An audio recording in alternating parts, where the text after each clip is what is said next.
Okay, I think for city clerk and city staff, are we ready to go?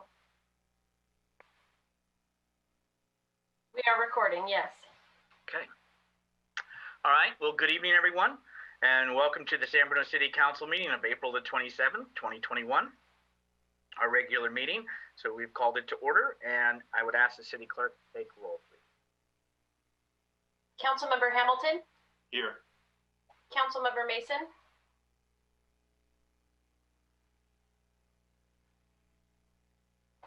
Councilmember Mason? She is here. I think she's just having some technical troubles. Councilmember Salazar? Here. Vice Mayor Marty Medina? Here. Mayor Rico Medina? Here. And at this time, for the pledge, I've asked somebody to lead it for us this evening. So, city clerk, if you can bring in Mr. Millie.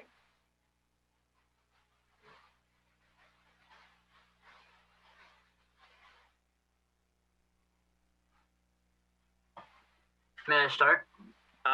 Yes, this is Zidane Millie, and I've asked him this evening to lead us in the pledge. And whenever you are ready, sir, please proceed. Okay. Good. I pledge allegiance to the flag of the United States of America and to the republic for which it stands, one nation, under God, indivisible, with liberty and justice for all. And Mr. Millie, the reason I'd asked Mr. Zidane here today is even with COVID, obviously things still evolve and go on, but I wanted to acknowledge that Mr. Millie is one of our explorers, actually for the County of San Mateo. He is the commander for the Explorer Academy program for the County of San Mateo. But he also, in the month of February, received from the Youth Association for the county, for the month of February, which is voted on by the explorers in this association, so his colleagues, was given the award for Explorer of the Month for the month of February.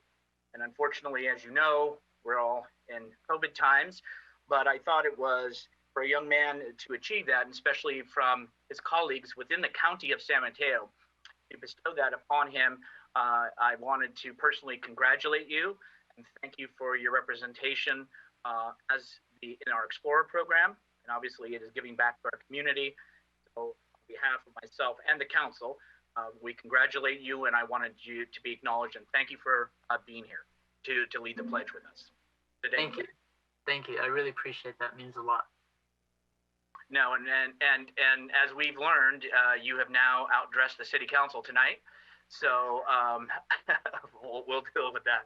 But Mr. Millie, thank you, and continue the good work, and appreciate all the volunteering that you give to our community, as well as on the Community Preparedness Committee and other volunteers, things that you do in our community. Thank you. Of course.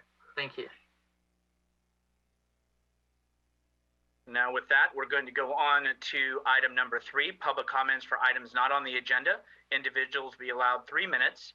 It is the council policy to refer matters raised in this forum to staff for investigation and or action where appropriate. The Brown Act prohibits the council from discussing or acting upon any matter not agendized. I would ask at this time, for those that wish to speak, if you could be so kind as to raise your virtual hand, and then I'm going to turn it over to the city clerk so she can begin to call on folks. Jim Evangelist?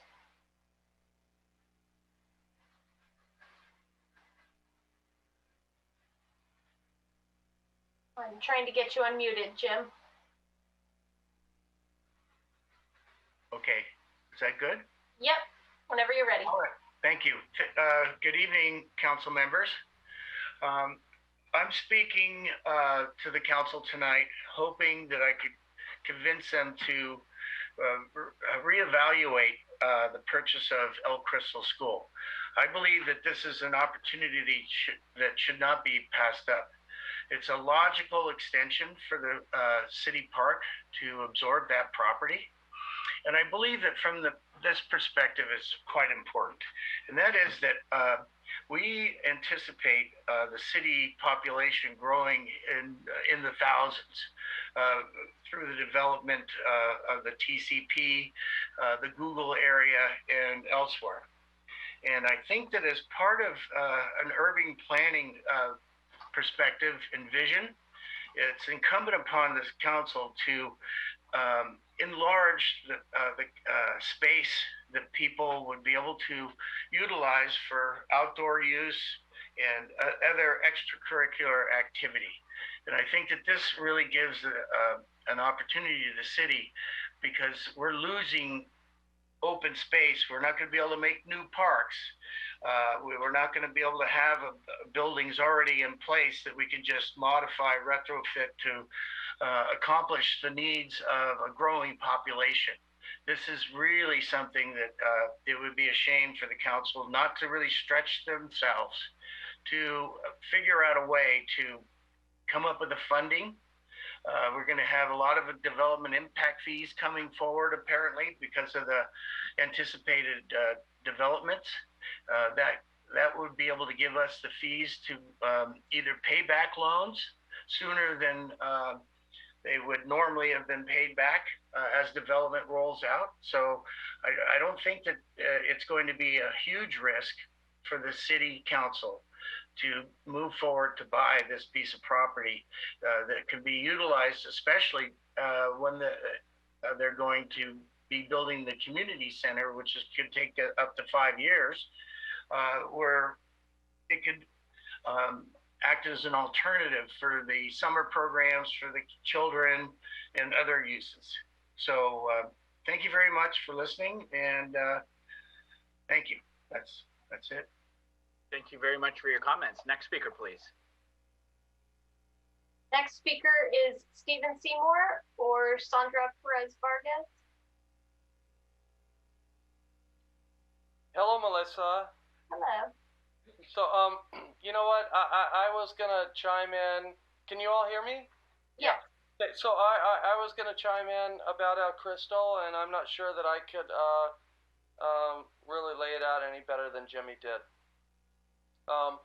Other than to say that it's a once-in-a-lifetime opportunity for this council, this city, the city manager to consider having a very unbiased conversation with the school board about how we can take out Crystal, since the school has already decided that the school's not needed, since the school district has, and how we could take it and move it into City Park so that it complements and benefits the greater community.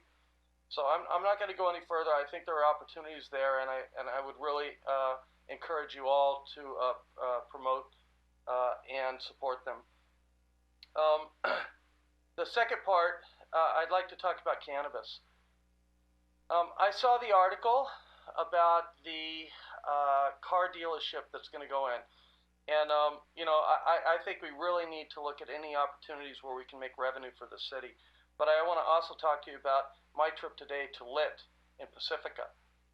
Sandra, I think on the last meeting, mentioned that we spend, you know, thousands of dollars when we, each year for dispensaries. But I went to Lit today, and I talked to the leadership there, and they said that one dispensary returned more than $500,000 to the city of Pacifica. And so we're talking about a car dealership that's going to occupy 10 times the land that one dispensary could. And hopefully it might return $1 million. So I would hope that the greater city council would see the benefits in supporting something that's been legal in this state for more than 25 years. Lastly, there are two things I'd like to talk about. Pride. We're coming up on Pride, June 1st. What is it? Yeah, Pride Month, June 1st. And we're really looking forward to seeing the flag flown again. Safe and sane fireworks. I'm happy that the city is going to be looking at ways that we can try to dial back some of the illegals this year. And I really support any and all of those efforts. Thank you very much. El Crystal, Cannabis, Pride, Safe and Sane Fireworks, thank you for your time. Thank you for your Sandra comments. wants to speak now. Oh, I'm sorry. Thank you for your comments, and then we will have our next speaker. Please go ahead when you're ready. Hi, this is Sandra Perez Vargas. Good evening, everyone.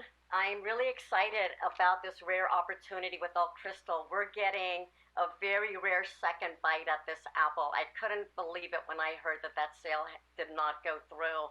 I was visiting the other day. I go there every once in a while, and you can clearly see how it's a natural extension of the park, and it should be used widely in a way that it benefits our community.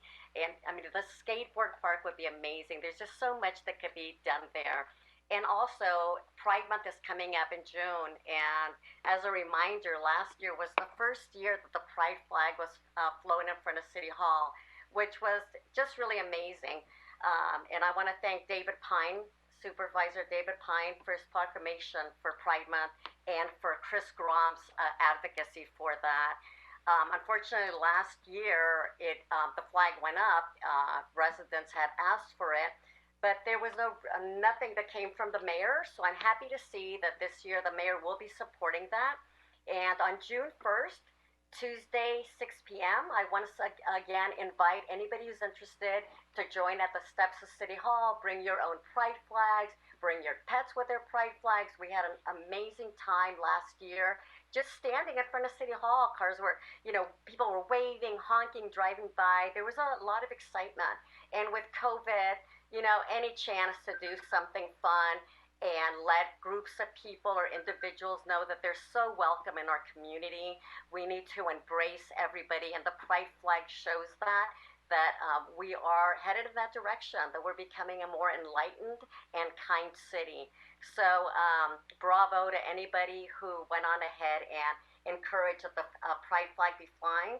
And also, I would love to congratulate Sedain on his accomplishments. Bravo, what a wonderful young man we have in our community. Thank you, Sedain. Thank you, Sedain. Thank you so much. And just as a reminder, that topic is on the agenda as far as later on the agenda. Thank you for that. We appreciate it. Yeah, we really appreciate it. No, just because it's for items not on the agenda, but that will be talked about later tonight. Thank you for your comments. May we have our next speaker, please? Next speaker is Bo Smith.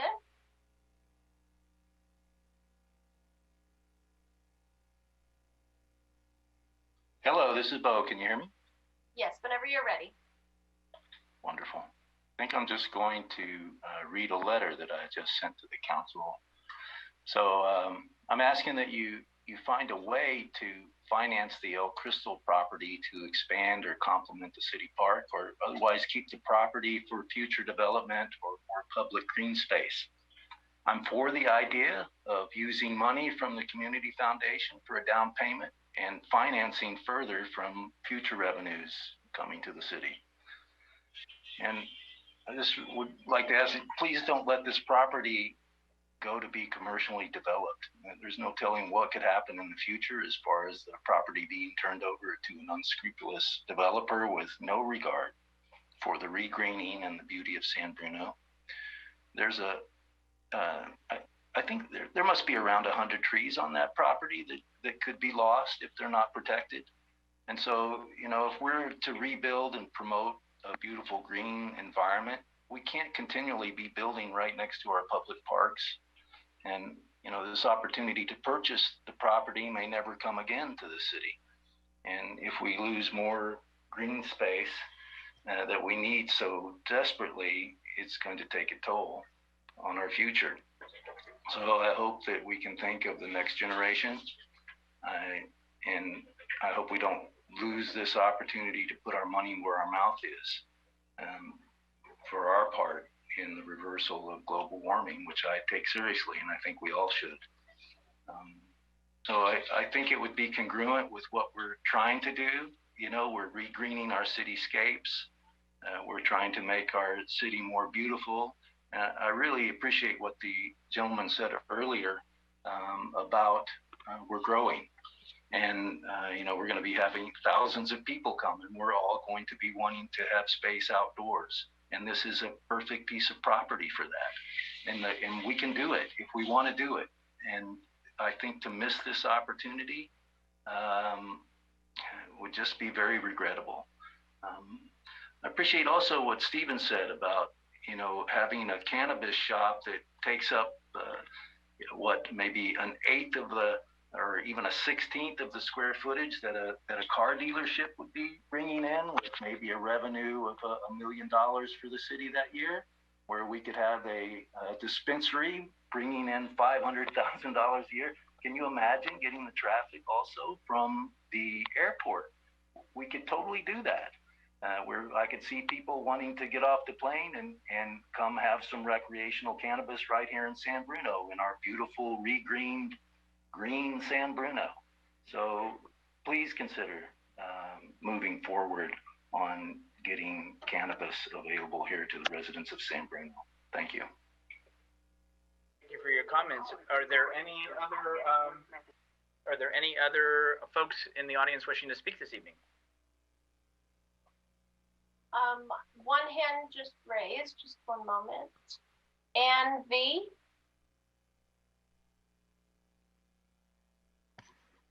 Yes, hello, can you hear me? Yes, whenever you're ready. Thank you, good evening. Thank you for calling on me. So I had sent an email earlier today. This is more personal in nature, but it affects my whole neighborhood. Basically, I live behind the Highlands Church for 5 years now, and it's been getting progressively more dangerous with cars speeding. And it's not just myself that's impacted by this. We have many children on the street. We have an elderly man with dementia that has wandered into the street. We have a disabled gentleman, mentally handicapped, that lives on the corner that wanders out from time to time. And it's been getting increasingly worse. I can't tell you how many times myself, my neighbors have almost been hit trying to back out of our driveway.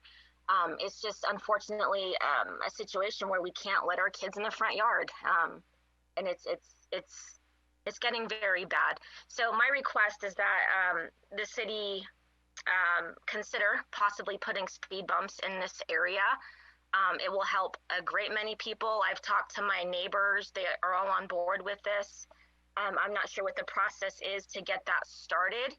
I am more than willing to spearhead that, but I just think as a community up here, it's getting really dangerous. So it's very precarious, and I don't want to see something very bad happen here. So that's it. Thank you so much for your time. God bless you. Thank you for your comments. Is there any other speakers at this time?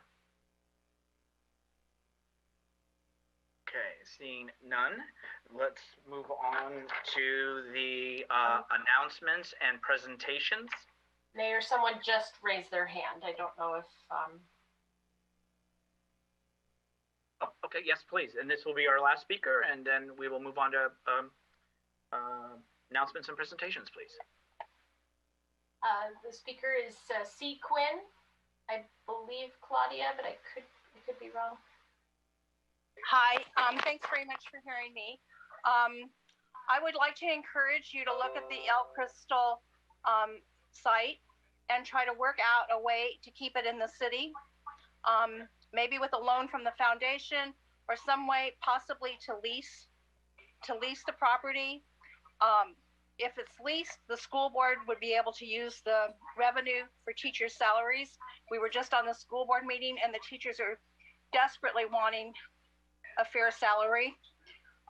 So many community needs could be met if San Bruno has this property.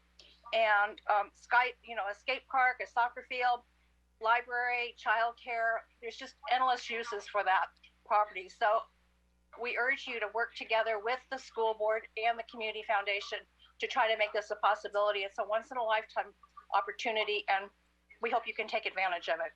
So thank you very much. Thank you for your comments. All right, we'll move on to item A, which is receive update on COVID-19 response efforts. Jennifer Diamas. Good evening. Thank you, Mayor, and members of the City Council and members of the public that are here this evening. We're just pulling up the slideshow now. I am here this evening to present to you an update on COVID-19. And this evening, I will go through the blueprint for a safer economy, COVID statistics, vaccine and testing, our local services and resources. And of course, I will be available for questions as soon as we're done. And so I will start with the blueprint for a safer economy. County metrics are updated on a weekly basis, and earlier today, the state announced that we will remain in the moderate or the orange tier of the blueprint, so there are no changes. That means that all indoor business operations with modifications will remain the same at this time. Moving on to county statistics, starting at the left-hand side of your screen, 41,389 total COVID-19 cases in the city. On the lower chart in the middle of the screen, it says cases by episode date. You can see there was a peak that has now declined, likely as a result of an increase in vaccinations. And then on the right-hand side, it's a total death listing of 564 countywide. In San Bruno, there have been a total of 2,310 cases, and most recently in the last 30 days, a total of 50 cases. In regards to vaccinations, countywide, there have been 441,818 vaccines administered. That's just about 68.8% of the county population. And of that 441,000, 65% of that, those individuals have been fully vaccinated. In San Bruno and countywide, for that matter, there has been a large effort on vaccinating those in the health equity quartile. And in San Bruno, 67.2% of our population that fall under that category have been vaccinated. That's a total of 3,371. And on the right-hand upper corner of the screen, it shows your county percentage is 55.8. So we're just about 12 points or so above that county rate. Moving on to vaccine availability and testing. Those that still need to be vaccinated, eligibility for Californians ages 16 and over has opened. So anyone that's interested in getting a vaccination should sign up to be vaccinated. There are several locations that are offering the vaccine depending on supply. There was a limited supply. However, the county announced earlier this week and even earlier today that there will be a resumption of the Janssen or Johnson & Johnson vaccine, which will increase that supply in our area. Vaccines are available at local pharmacies such as CVS, Walgreens, and Costco. And you can find a location by using the link on the screen. It's vaccinefinder.org, which will identify a pharmacy and vaccine type that you can sign up for. There are also mass vaccinations that will be launched in the remaining balance of this week as well as next week. And so if you already signed up for My Turn or for the county notification system, you should be notified about those mass vaccination site opportunities. In regards to testing, over the last 6 months, the city has partnered with San Mateo County to offer local testing to our community. The local site is located at 530 Huntington. We've been able to administer over 3,050 tests provided by self-collection. We have a small team of part-time staff that's dedicated to running the site on a weekly basis, every Saturday from 10 a.m. to 2 p.m. With the increase in vaccinations, we have seen a decrease in test takers. And so as a result, we will be ceasing operations at this site. The site will close after May 1st. So May 1st, which is this upcoming Saturday, is the last day of operation. Tests will be available from 10 a.m. to 2 p.m. And although an appointment is preferred, it's not necessary. And I do want to say thank you to all of those community members and to the staff members that put this site in place. It has been a real success and benefit to the local community here. Although our testing site will be closing down, the county does have a testing site as well in our jurisdiction. That's at 975 Steve Lane. There will be no change to that schedule, and they'll continue to offer no-cost testing. That's Tuesdays through Saturday, 9 a.m. to 5 p.m. An appointment is required, and there's a link on the screen. or you can connect to smcgov.org/testing. There will not be testing at this site this upcoming Friday and Saturday. So if it happens to be that you're interested in being tested this upcoming Saturday, our site at 530 Huntington will be available for you. City services, we launched the library reopening for Browse and Go services this past Monday, April 19th. That has been a success, and we welcome many back to the library. We've also launched our community services activity guide, which includes summer programming and camps. And so both of these images are linked to their respective websites. But if you haven't been able to check out the library or check out our community services activity guide, please take the time to do so to see what programs are available because they are filled with a lot of fun. And our EOC and department directors continue to review compliance with guidance as they are issued. Last meeting, there was interest and a question about the reopening of picnic tables, and that is a perfect example of what the EOC and directors are continuing to review. So at this time, there's no change to those operations, but they are continually being reviewed. In the last section I have for you tonight are resources. And so here we have city partnerships. We are again partnering with the BAEC and their partners to offer a valuable opportunity to give back to our local businesses. And this is in regards to the Small Business Micro Grant Program. It may sound familiar, look familiar. The same program was launched in the fall of 2020. Several businesses, 16 businesses were awarded grants to operate. And this is a relaunch of the same program. So the applications for this program will open this upcoming Friday, April 30th. There is an informational session that is required to be eligible to be awarded grants, but we're happy to work with the Bay Area Entrepreneur Center again to help get the word out. And what we're trying to do is put together a small team to walk to businesses and actually make sure that businesses are aware of this opportunity for funding for their operational needs. There are other programs that are available. There are several resources available to those that are in need. Each of these respective images are linked to the resource provider.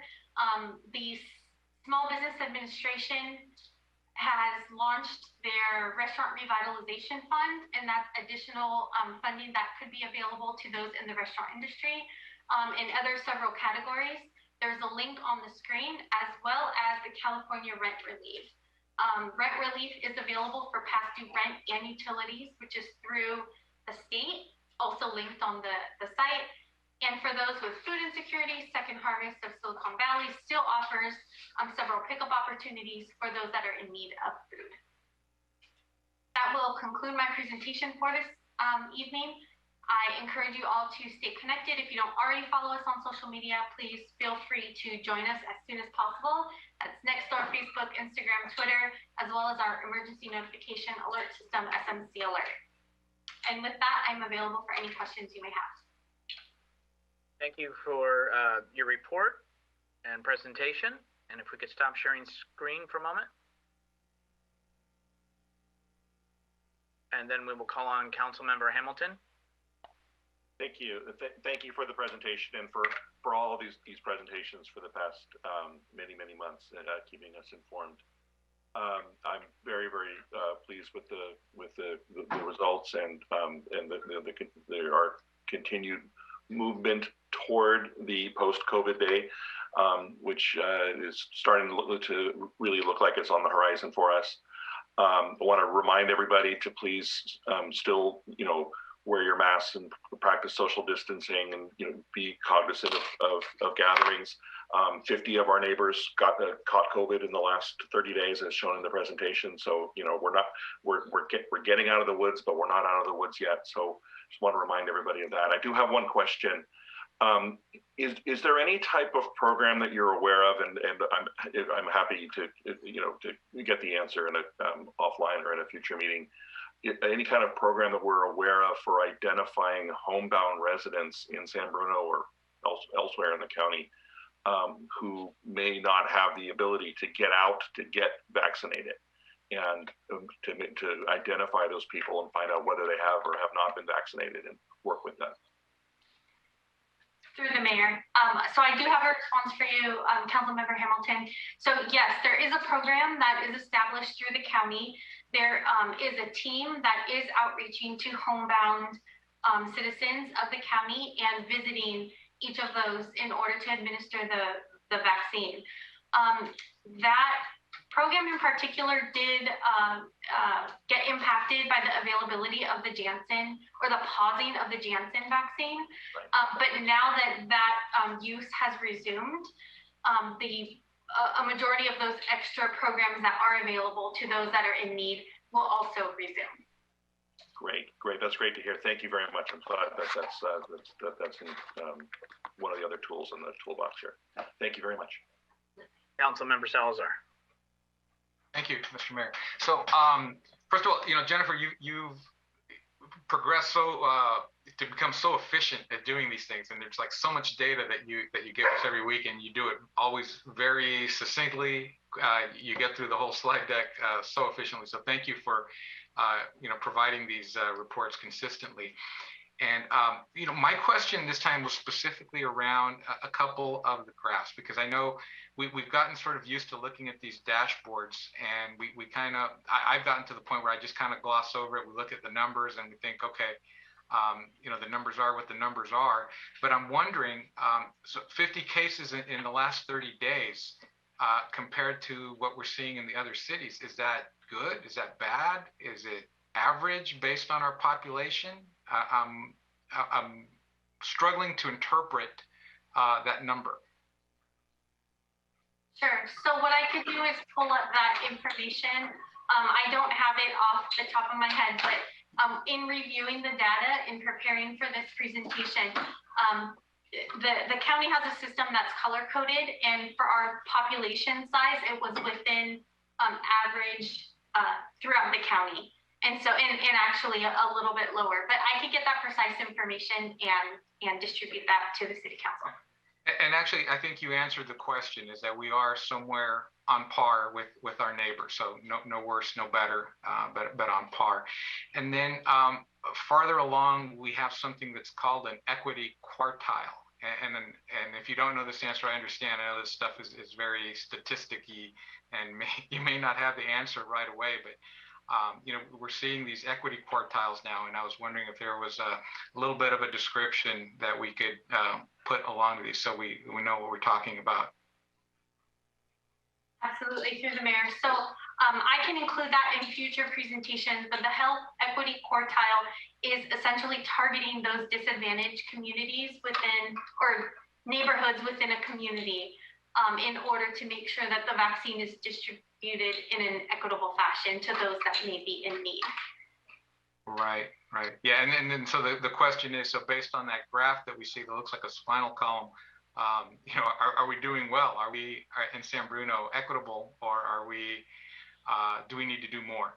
And so that would be my question. And also, I think I know the answer to this, that the data that we get from the county is pretty limited, and my responses from the county to my inquiries have come back equally vague. And I always wondered if we could do more without the data. Clearly we can't, but to really understand where our population is having problems. And I know the county was doing contact tracing, and so what I was wondering is, if our residents are getting infected, how are they getting infected? And is there anything that we can do to either get the word out about, taking precautions? Do we need to do a better job at providing multilingual information on vaccinations? But it's hard to say if we don't know who those 50 were, or the 3,000 somewhat that were infected over the course of the past year. And so I'm wondering if as a city we could continue to push for more data that's actually actionable. This data is interesting, but none of it is really actionable to us, and that there's very little that we can do to change those numbers. They are what they are, but God forbid that we see another surge, I want to be able to at least say that we're doing everything that we can, and I don't know that we are based on the data that we get. So just a request for the future. Noted, thank you. Vice Mayor Medina. Yes, thank you, and thank you, Jennifer Diamas, for your presentation. I just wanted to encourage everybody to continue doing the right thing, right? Being careful, the basics, staying distance when you can, wear the mask at all times, wash your hands. If you're not feeling well, stay home. And I can tell you today, I got my first shot. It was a little tough because there was a little bit of a shortage in the last week, and the analogy that somebody told me, which I believe, which is true, it's kind of like buying a concert ticket, because there were a limited amount of supply, and then I had to look at, am I going to drive to Merced? Am I going to go to Modesto, San Francisco? And this morning, or yesterday evening, a bunch of vaccination locations were available in Redwood City. Trying to get one in South City would have taken me another 2 weeks. So people have to be a little bit resourceful and be willing to maybe drive a little further out. And I'll encourage you to do it. We're making a lot of progress, but let's stay vigilant and get this over with. Thank you. Councilmember Mason. I am on dual duty tonight with another special meeting going on, so I apologize. There's disruptions. I think I first of all just wanted to thank you for the update on the library. I'm so happy that it is open. I also wanted to thank the staff who put together the Community Services Activity Guide. We are all signed up for the summer, and I want to make sure the public is aware that they are not online classes. There's actually a wide variety of options for in-person activities for the kids, and I really recommend, if you haven't taken a look at the activity guide, there's a lot of really fun things for the kids in there. So, and they're in-person activities. So thank you for whoever from staff put that together. It's a great broad, array of hobbies and coding and Pokemon Legos, and it's just, I think the kids are gonna love it. The other thing I just wanted to mention is I am on the countywide equity vaccine committee, so I try to give updates. The update that I wanted to give is that there will be vaccines in San Bruno. They will be on May 4th is the first dose, May 25th for a second dose. For 16 above and walk-ins are welcome. They're going to be located at 731 Keynes Avenue from 10 a.m. to 3 p.m. So this is going to be the Pfizer vaccination, and I think it's exciting that this is going to be our first location here in San Bruno. There has been advocacy around San Bruno. I'm sure the council members, I've been advocating, I've been speaking with the supervisor, so I'm really glad that we are having them here. And that there is a significant amount of funding and efforts going into countywide multilingual really just communication, because there's still a lot of fear in different communities around vaccinations. So there's in Tagalog, there's Spanish, there's Samoan, there is just about all of our countywide communities that are of San Mateo County, so it's not specific necessarily to San Bruno, but there have been communications tailored to those communities and their radios and their wherever their social media presence may be. So those are just some updates I wanted to share. So once again, 731 Keynes Avenue, 10 a.m. to 3 p.m. For the first dose, and walk-ins are welcome. Thank you. Again, also just there are other locations, whether it's Walgreens, CVS.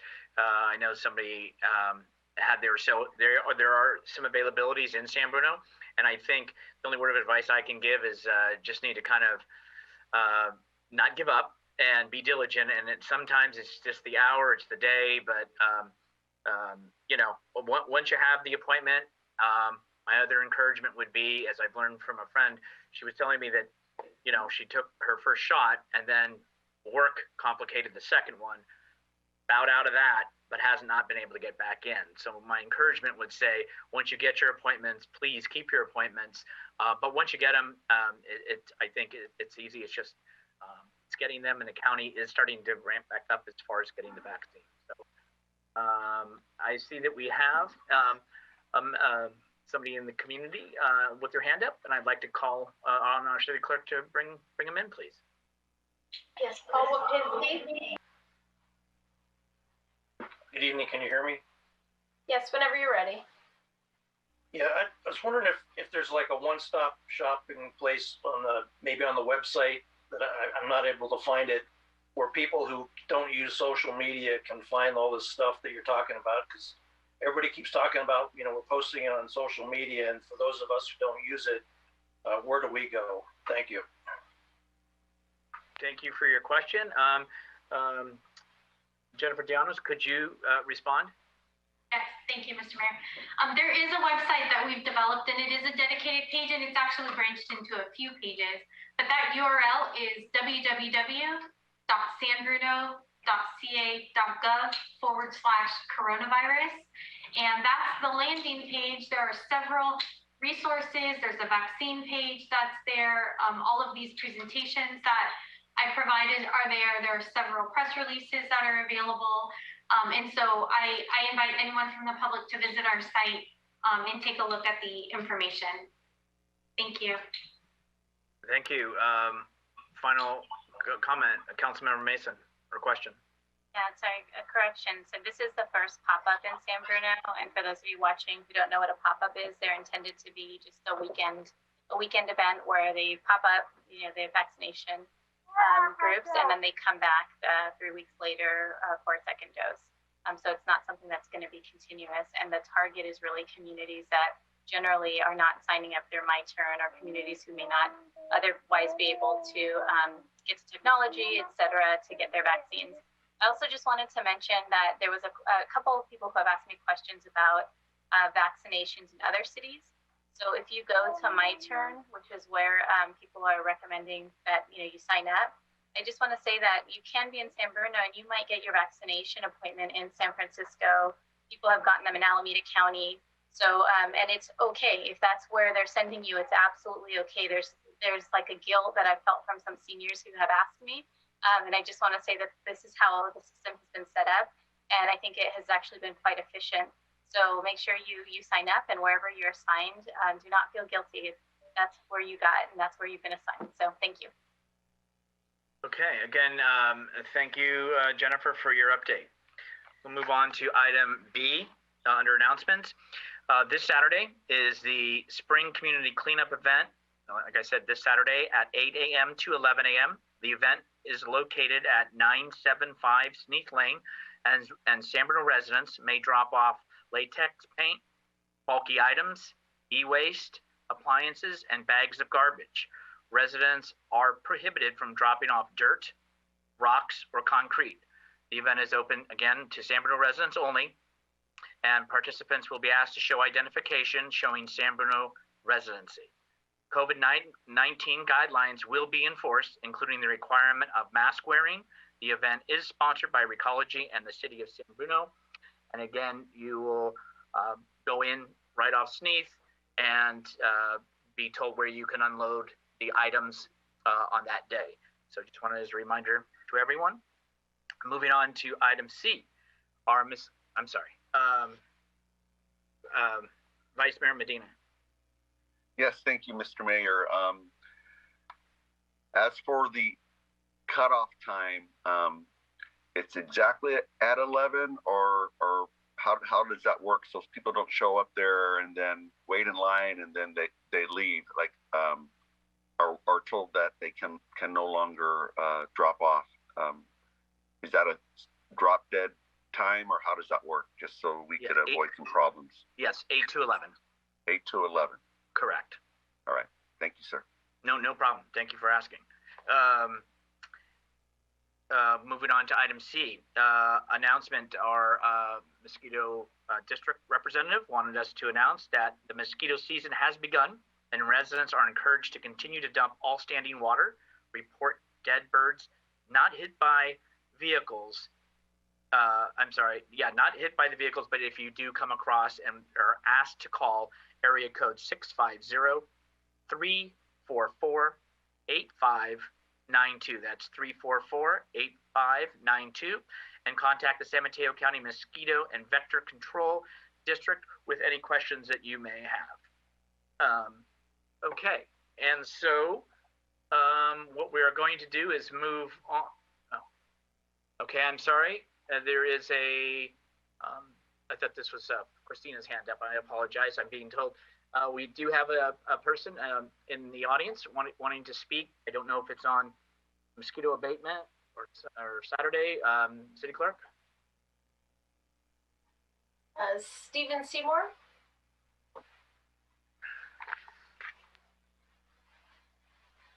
Hello, thank you very much. Can you hear me? Yes. Yeah.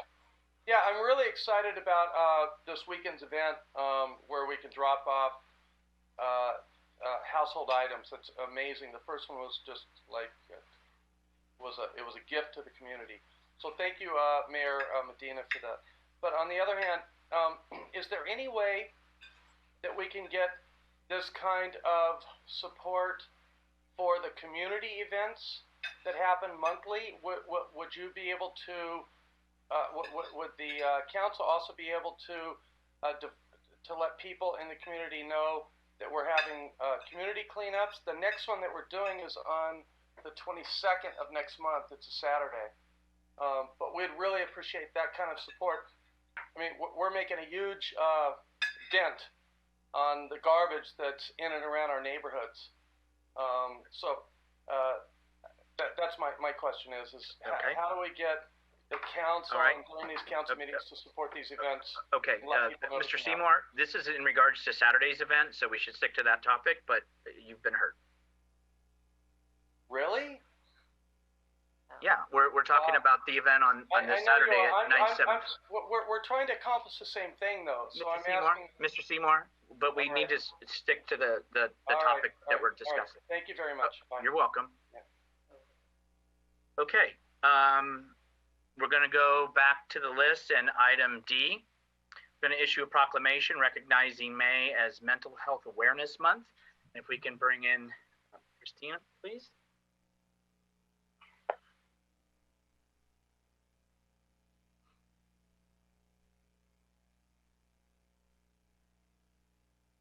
Okay, so first we have Christina's with us, who works at the Aging and Adult Services for the San Mateo County, and she was gracious enough to be here this evening. We've been in contact. I think all of council and the community are aware that obviously this has been a very challenging time. It's tested many folks, so it's something that is the month of May is just that. And so I'm just going to read a couple lines and I'll ask, there she is, I'll ask Christina to help educate us a little bit as well. Whereas the 2021 May Mental Health Month focuses on the theme, #Hope for Change, the past year has brought unanticipated changes, leaving us to face these changes and transform. #Hope for Change reminds us to spread hope and relay on the hope that carried us through a year of change. And whereas San Mateo County Behavioral Health and Recovery Services staff, community partners, clients, and family members dedicate themselves to promoting wellness, resilience, recovery, inclusion, and equity around mental health and substance use conditions and issues. Now, therefore, be it resolved that I, Rico E. Medina, Mayor of the City of San Bruno, do hereby proclaim the month of May 2021 as Mental Health Month in San Bruno and call upon our community and partners to commit to reducing stigma and promoting wellness around mental health and substance use issues. And I would please, thank you very much, Christina, for being here this evening. And I would please turn it over to you. Thank you, Mayor Medina. I'm Christina Gatafa, and I'm with Aging and Adult Services, and I'm here as a part of the Mental Health Month Planning Committee. Mental health and substance abuse conditions affected 1 in 4 adults in the U.S. in 2019, and estimates suggest that 1 in 4 adults with a mental health condition are not receiving the help that they need. Communities have faced increasing mental health challenges related to the COVID-19 pandemic. The percentage of adults who have symptoms of an anxiety or a depressive disorder and those with unmet health needs have increased significantly during August 2020 to February 2021. Stigma and lack of awareness of resources are some of the key barriers preventing people from getting help around mental health and substance abuse issues. Mental Health Month is one of the best times of the year to increase awareness and to inspire action to reduce stigma against those facing mental health and substance abuse issues. So San Mateo County joins our state and county in celebrating Mental Health Month in May. Key ways to promote mental health is through a communication campaign and events. Lime green, it's hard to see, but I'm wearing my lime green shirt. Lime green is the color that is used nationally for mental health and represents how we want to bring a bright light to an important issue that may be hidden or seen negatively. So San Mateo County's theme this year is aligned with the state theme of hope for change. The past year has brought unanticipated challenges for us as individuals and families and communities, leaving us to face these challenges and transform. Change is not always planned. Growth can be powerful and empowering. It can also be uncomfortable. Hashtag Hope for Change reminds us to spread and rely on the hope that carried us through a year of change. San Mateo County Mental Health Month, our planning committee and partners have organized almost 50 virtual events that feature open mic, music, art, films, pets, children's stories, speaker panels, and more. Events will target a large range of age groups and will be largely in English and Spanish, and there will be events that may be in additional languages, and interpretation might also be available. So all events are free, are open to the public, but space is limited even though it's virtual, so people can register to reserve their spots. On the county health website, we have 2 websites. We have or web pages. One has the listing for Mental Health Month events, and we also have another website that lists mental health resources. So I'm here as a call to action to ask you to attend or share one or more of the mental health events. There is a flyer that I can send, and as I said, wear lime green or something green. And you can also talk openly about mental health with others. So thank you very much for this opportunity to be here today and accept the proclamation. And even in its virtually, it's here. You sorry, you can see it, and we will get it to you.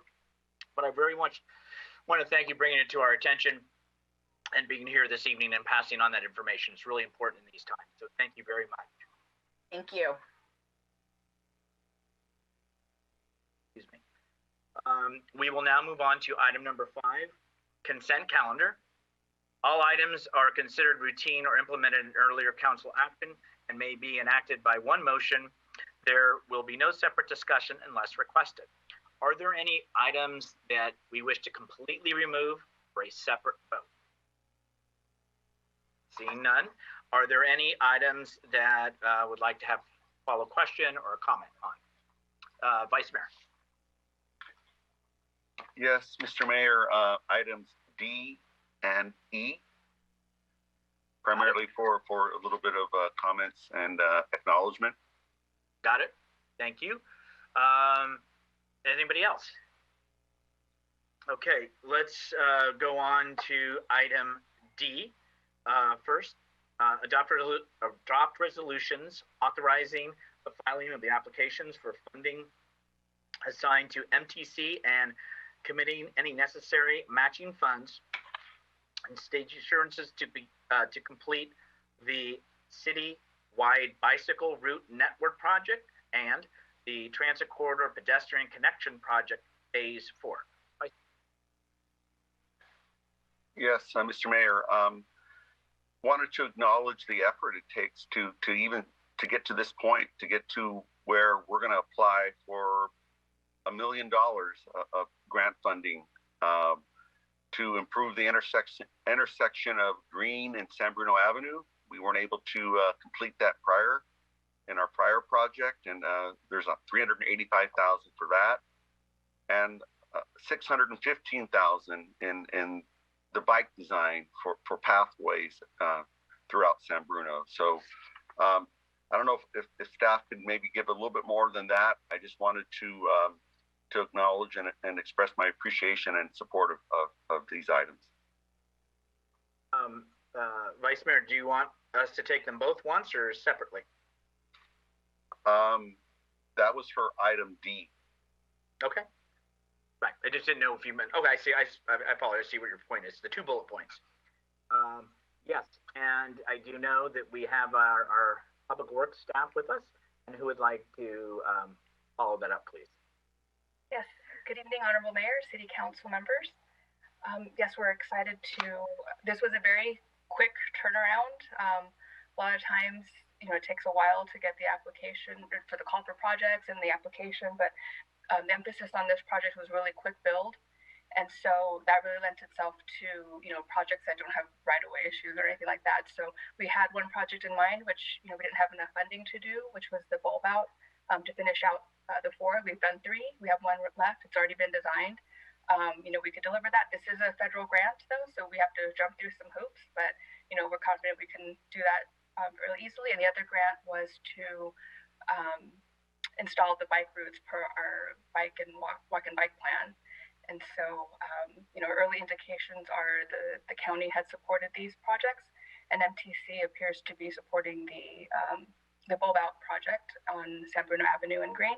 We'll know for sure in June, so we won't count our eggs before they hatch. But that's what we know so far. Good. Okay. Thank you. All right, and let's go to item E. Adopt resolution approving the design, authorizing the city manager to execute a construction contract with Golden Gate Construction, Inc., the Larifield parking lot rehabilitation project in the amount of $853,438. Appropriating community foundation grant funding in the amount of $123,438. Approving a construction contingency of $130,000 and approving a total budget in the amount of $1,123,438. Vice Mayor. Yes, Mr. Mayor. Another project that is going to kick off here in San Bruno to improve our city park, the parking lot along the baseball diamond, and I think it's great that we're pursuing that. I just think having the public hear a little bit more about it other than in consent would be beneficial. So if staff could take care of that, that would be great. And I see our director, Director Tan. All right. Good afternoon. Oh, actually, good evening, honorable mayor, members of the city council. Regards to this project, this is a project where we're, basically enhancing or rehabbing the existing parking lot at the Tom Larifield. As shown on the slide that you see on the screen here, the existing parking spaces are limited. So with this project, we're planning to add additional 40 more spaces, within the parking lot area, for a total of 85 spaces in total. This parking lot will be upgraded to comply with the new ADA regulations as well. So there will be, 8 accessible parking stalls will be constructed or striped. There are some water line relocations that needs to be done as part of this work. And additionally, we have to include what's called stormwater biotreatment measures, because we're removing or we're replacing a certain amount of square footage. So there's these stormwater biotreatment measures or constructions are required as part of this. So we went out to bid on this project recently. and we received 7 bids total. It was great. We had a range of costs from $850,000 to over $1.1 million. Our engineer's estimate was about $910,000 for this project, and the lowest bid was received from Golden Bay Construction in the amount of $853,000. So we're awarding the project to Golden Bay, and the construction of this project will have some impacts to the adjacent playground area, such as the parking lot closures and noise and dust. We're anticipating this project to be completed in approximately about maybe 60 working days once we issue the notice to proceed. And this project, in regards to the fiscal impact, this project is funded by the approved grant by the San Bruno Community Foundation in a grant amount of $1.1 million, which includes all the work requires, for consultant designs, construction contracts, contingencies, as well as the management inspection by city staff and materials testing. So yeah, this is one project prior to the the beginning of the recreation and aquatic centers to enhance the entire the park area. So if you have additional questions, I'll be happy to answer any questions. Vice Mayor, why don't you go ahead and finish off your follow-up or question? Yes, thank you, Director Tan. I understand there's a few car charging locations, and my suggestion would be although we may not have the money currently to install the charger, but if we looked ahead and maybe installed the conduit, to where if we were to receive more funds, that we'd be able to add those chargers in the future. That's correct. Yeah, as part of the RAC project, the new RAC, the parking lot, will have conduits and electrical already installed for future charging stations, and it's similar to this as well. There will be 2 parking spaces will be plumbed, or I would say, but rewired for the future EV stations as well, chargers. Thank you. Councilmember Mason. Thanks, Director Tan. This looks like a nice addition. I wanted to ask about the size of the parking spaces. What size are they going to be for cars? Because I've noticed a lot of the newer parking lots, they're designed for more compact spaces. And so I'm curious to know, are these compact? Are these the same size that the existing parking that you have now? Or what is that going to look like? Yeah, so these spaces, my understanding is based on their city's municipal code. The width is about 8 feet wide. I think the length is about 11 feet. That's what I'm recalling these spaces. And are the new spaces going to be comparable to the existing spaces? Yes, correct. Okay, great. Thank you. Yeah. Thank you. And I know we can bring this back up at the end of the meeting, but since the director is here, Director Tan, this is Director Tan's last city council meeting with the city of San Bruno. Friday is his last day, and he is departing for another opportunity. But I will go back to that. But since we have you virtually, I know it's not the same as being in person. I did want to acknowledge that and thank you for your comments. And again, we'll circle back around to you at the end of the meeting. But thank you for your information, and thank you for all your work. Thank you. Okay, we've gone through the items. Is there any action by council on consent for A through E? Move to approve. I'll second. Motion Medina, seconded Salazar. Roll call, please. Councilmember Hamilton, Aye.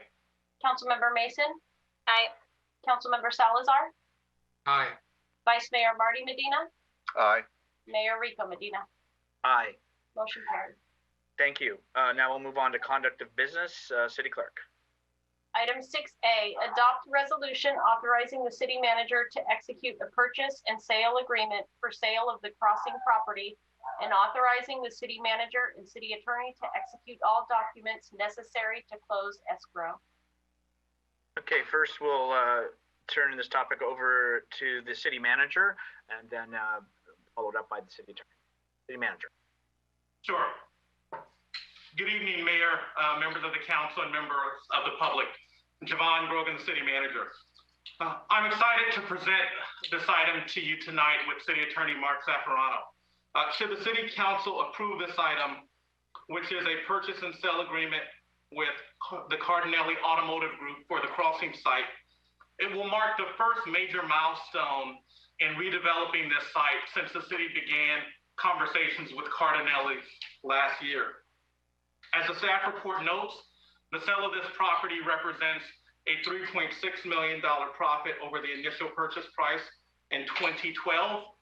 In addition, the annual projected additional sales tax revenue of more than $1 million a year complements our fiscal sustainability project, where we have been looking for a variety of ways to improve the city's finances, not just taxes, not just fees, but really looking comprehensively at economic development.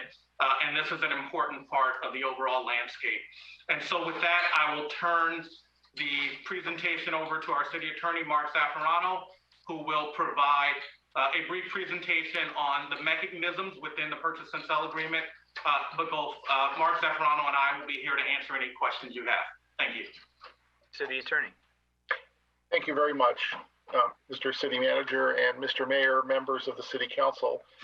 Give me a moment while I bring up the presentation and share my screen.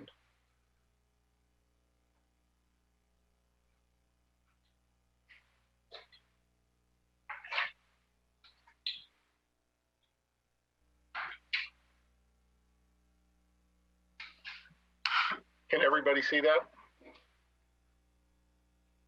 All right, we're getting nods. Fantastic. All right, so as the city manager indicated in his introduction, we're here this evening to talk about the purchase and sale agreement for the crossing property. So here's a brief agenda. We're going to give you a little bit of background. We're going to review the key provisions of the purchase and sale agreement. We're referring to that as the PSA. And we're going to discuss what the next steps are.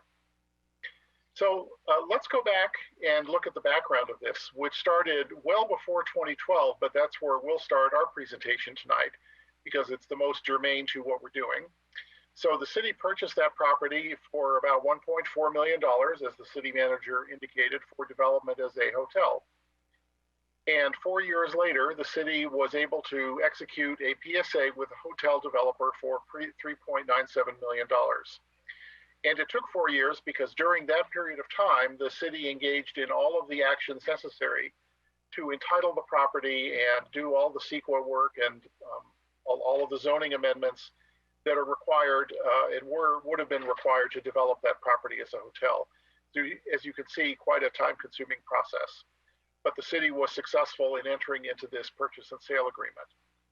Unfortunately, however, you'll remember that the developer could not close escrow due to delay caused by litigation that the city ultimately prevailed in. So that sale fell through. In 2019, there was some extensive remarketing efforts through the efforts of the city manager and our representative CBRE.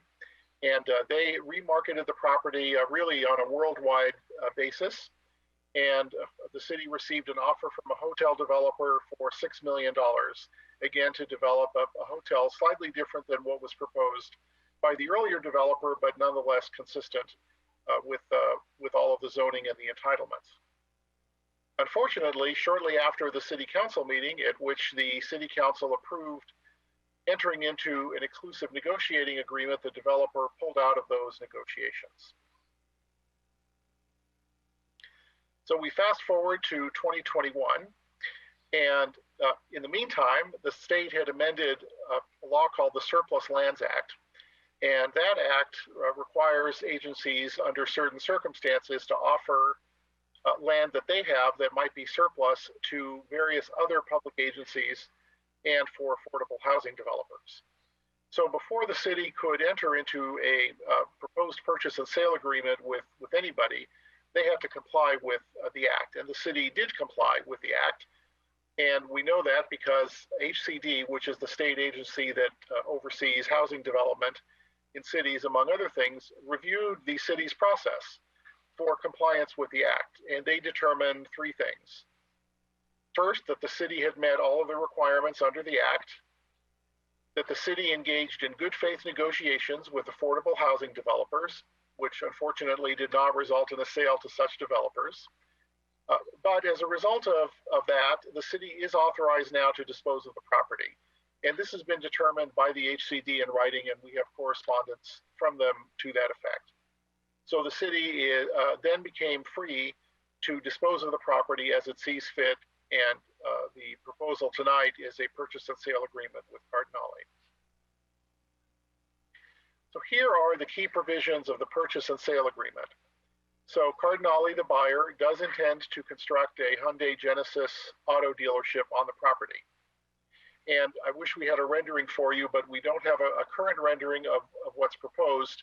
There have been a variety of them, and we didn't want to show you a gorgeous picture of something that turns out in the future to be just as gorgeous, but somewhat different. So please excuse us for that. But we should be getting some renderings in the relatively near future. The sale price is $5,060,000, all cash at the close of escrow, as the city manager indicated. And the buyer is going to be applying for all of the required land use entitlements at their sole expense. We'll pause there for a second to remind everyone that the land is not entitled for an auto dealership, it's entitled for a hotel. So Cardinale has agreed to assume all of the risk in going through that procedure, and there's quite a great many actions that the city is going to need to take in order to entitle the property so that Cardinale can eventually close escrow. So I've made a list of those for you. The general plan amendment, specific plan, plan development permit, CUP, architectural review, and CEQA clearance. And these will require likely multiple planning commission and or city council meetings in order to review, and if the city council approves. That target date is the end of 2021. And you might note that's not 4 years, that's actually only a few months. So this is an extremely expedited process that the city is going to do its best to commit to making sure that target date is met. Of course, we also hope that Cardinale is very much looking forward to getting their dealership built. We think they're very motivated to do so and do so as quickly as possible.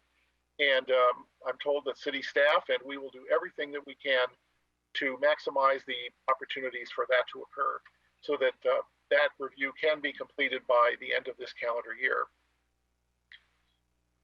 Because the close of escrow is contingent on obtaining those land use entitlements and the city's readiness to issue a building permit. So what that means is not only that the city will have to have approved the land use entitlements before the close of escrow, but also that the city will have to have received from Cardinale a full set of building plans, gone through the entire plan check process and review, and be ready to issue a building permit. Because the target date for close of escrow is March 31st of next year. That can be extended for up to 6 months if necessary. Hopefully it won't be necessary, but we built in that little safety valve because sometimes unexpected things happen. Another piece of good news is the buyer is going to designate the city as the point of sale for subcontracts that are in excess of $5 million. So that means the city will see substantial sales tax revenue, and the buyer has agreed to operate a car dealership for a substantial period of time. And the estimated sales tax revenue on an annual basis, once the dealership is up and running, as indicated by the city manager, is approximately $1 million per year. So those are the key provisions of the purchase and sale agreement. The next steps are to answer any questions from any of you, to obtain public input, to have discussion back at the city council, and then staff's recommendation is to adopt a resolution authorizing the city manager to execute the purchase and sale agreement. So, Mr. Mayor and members of the City Council, that concludes my staff presentation, and I'd be happy to answer any questions along with City Manager Grogan. Thank you. If there's members of the public that wanted to speak on this, if you could raise your virtual hand.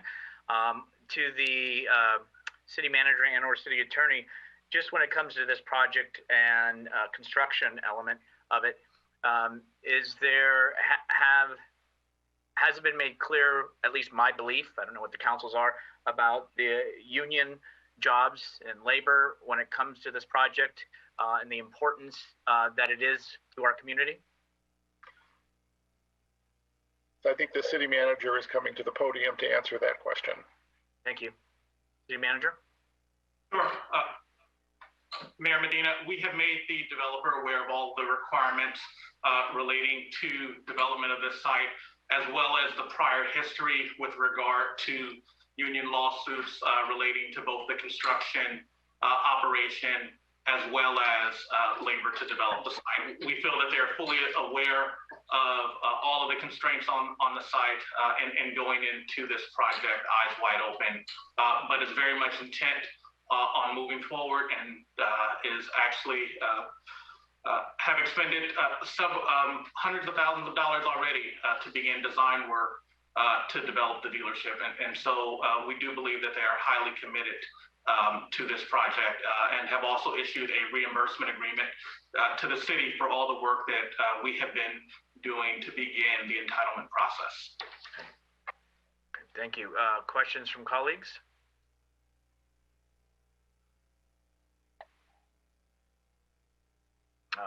Councilmember Mason. Thank you. I just wanted, I guess, for the public to see, are there any renderings that you can share? I know. So yes, Councilmember Mason, I really apologize for not being able to do that. We did have some renderings, but they were provided actually last year and are now out of date. There were more recent renderings that did not correctly reflect some of the features that are constraints on the zoning, and we really didn't feel it was appropriate to display those renderings at this time. I think the best way to put it is if you can imagine a thoroughly new, modern car dealership with clean architectural lines, modern design, and nice landscaping around it. I would say in general, that's what the rendering would look like if we had a rendering of the project to share at this time. Okay, great. I was, I think and I know I've said this to city manager Grogan before, but if possible to align the design with the unique kind of framework of that location along the freeway, I think would be more complementary to that location. I also just wanted to ask, there has been questions around the unique nature of that location and the zoning of the location, and how this makes this particular deal a little bit more attractive, because it has been difficult to find the right entity or the right developer to come into this location. So I was wondering if you can talk a little bit more about that. Sure. So at a high level, any reuse of this property will involve a specific plan change and more than likely a general plan change. One of the reasons for this is the prior action to zone the property for the OTO hotel was extremely specific. The property is zoned for a 123-room hotel with a banquet facility of X square feet. That product, we know from our more than 5-year effort in this city to try and have that product developed, is not a candidate for this 1.5-acre site. And COVID-19 has essentially meant that any hotel project that we could ever envision is pushed off even in the future. And so any reuse is going to involve a whole host of zoning as well as specific and likely general plan changes. And that's just by the very nature of how it was entitled very specifically. And so in looking at this reuse, which is a automobile dealership, one of the attractive features of this compared to the hotel is that it provides annual ongoing revenue to support the city, similar to the prior hotel project was estimated to provide approximately $1 million in annual hotel room tax, roughly the same amount of revenue, just now in sales tax because of a car dealership. Okay. And how do you get that projection? I know in this non-related matter, right? We've had other matters come before us, and we've been told, well, we can't base projections on, you know, other cities or other locations. So how did we get this projected revenue? Absolutely. So that projected revenue is based on the anticipated size of the dealership, what we know dealerships provide.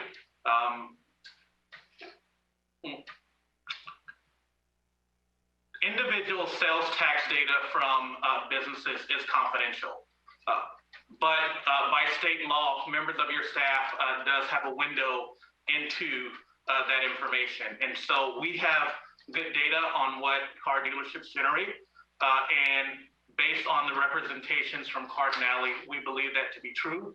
Now, that number is an estimate, and one of the reasons why we are not able to show a rendering is depending on the size of dealership that is built and how much parking is available, that will actually factor into how much revenue. And so the developer is currently looking at the ability to go subterranean and put a parking lot underground.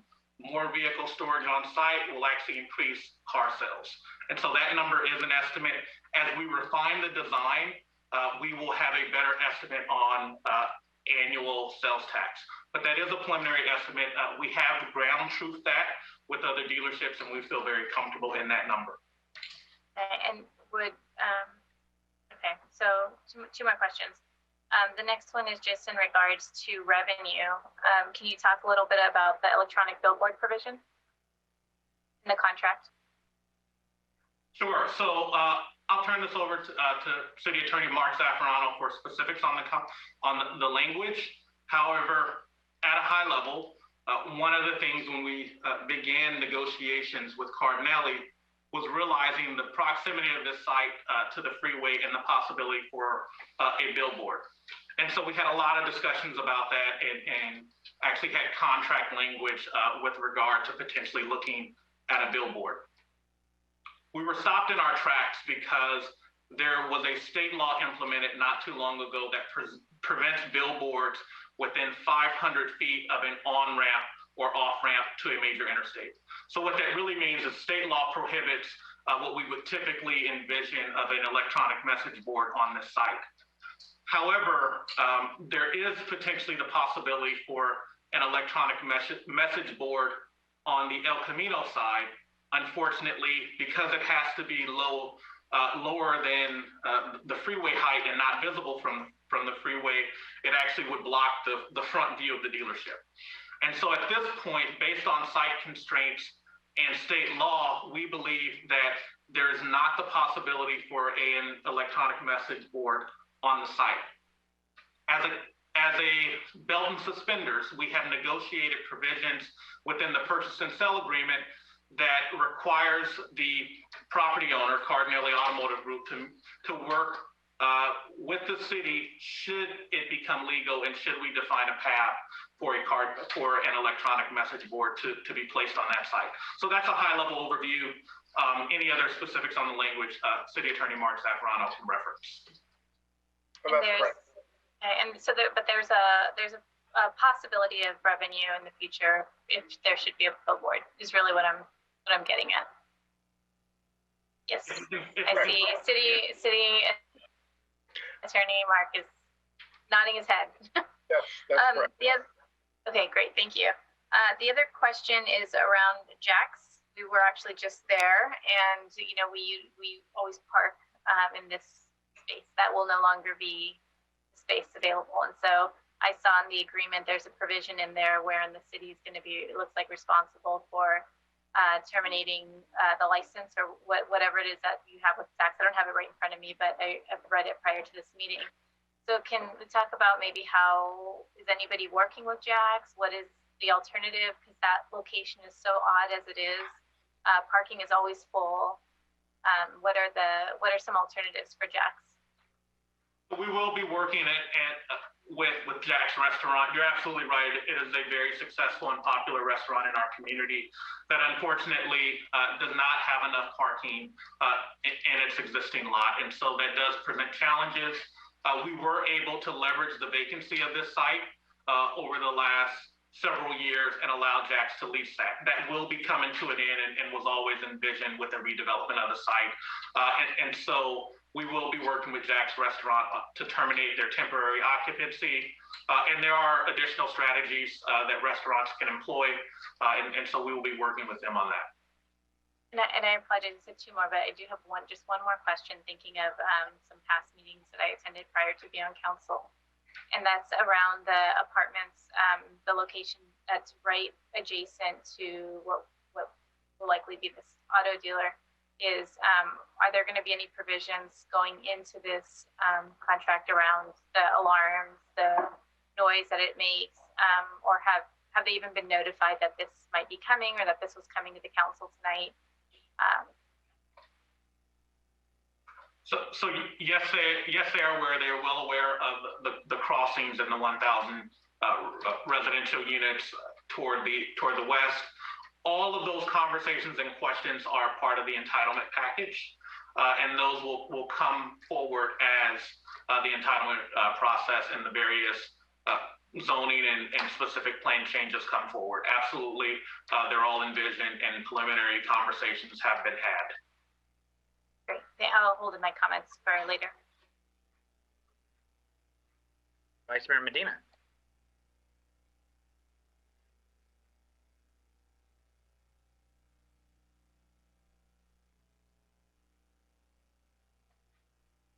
Vice Mayor?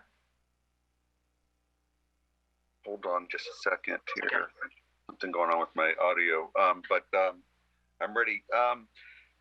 Those are a lot of good questions, and some of them were similar to mine in that calculation of $1 million per year. That's not only car sales, but the car service, the service department that they would have on site. City Manager Grogan? Yes.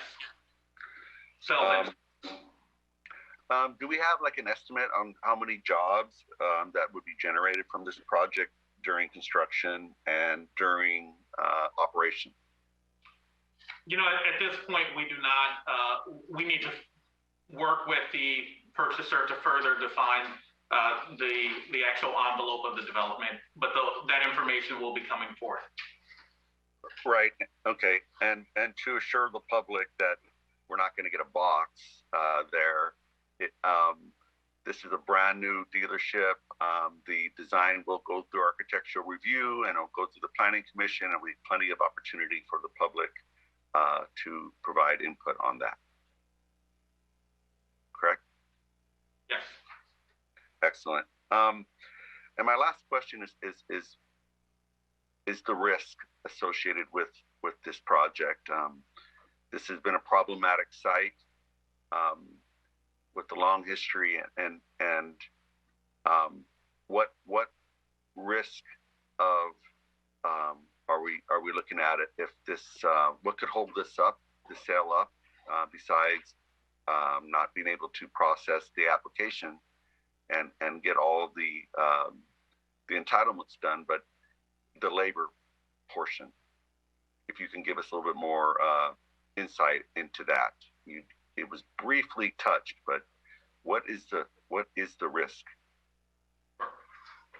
So, very good question. Let me answer that in two parts. If you recall, the prior challenges with developing this site were really spearheaded by the Hotel Workers Union. And so, given that it is no longer intended to be used as a hotel, we do not foresee challenges on that front.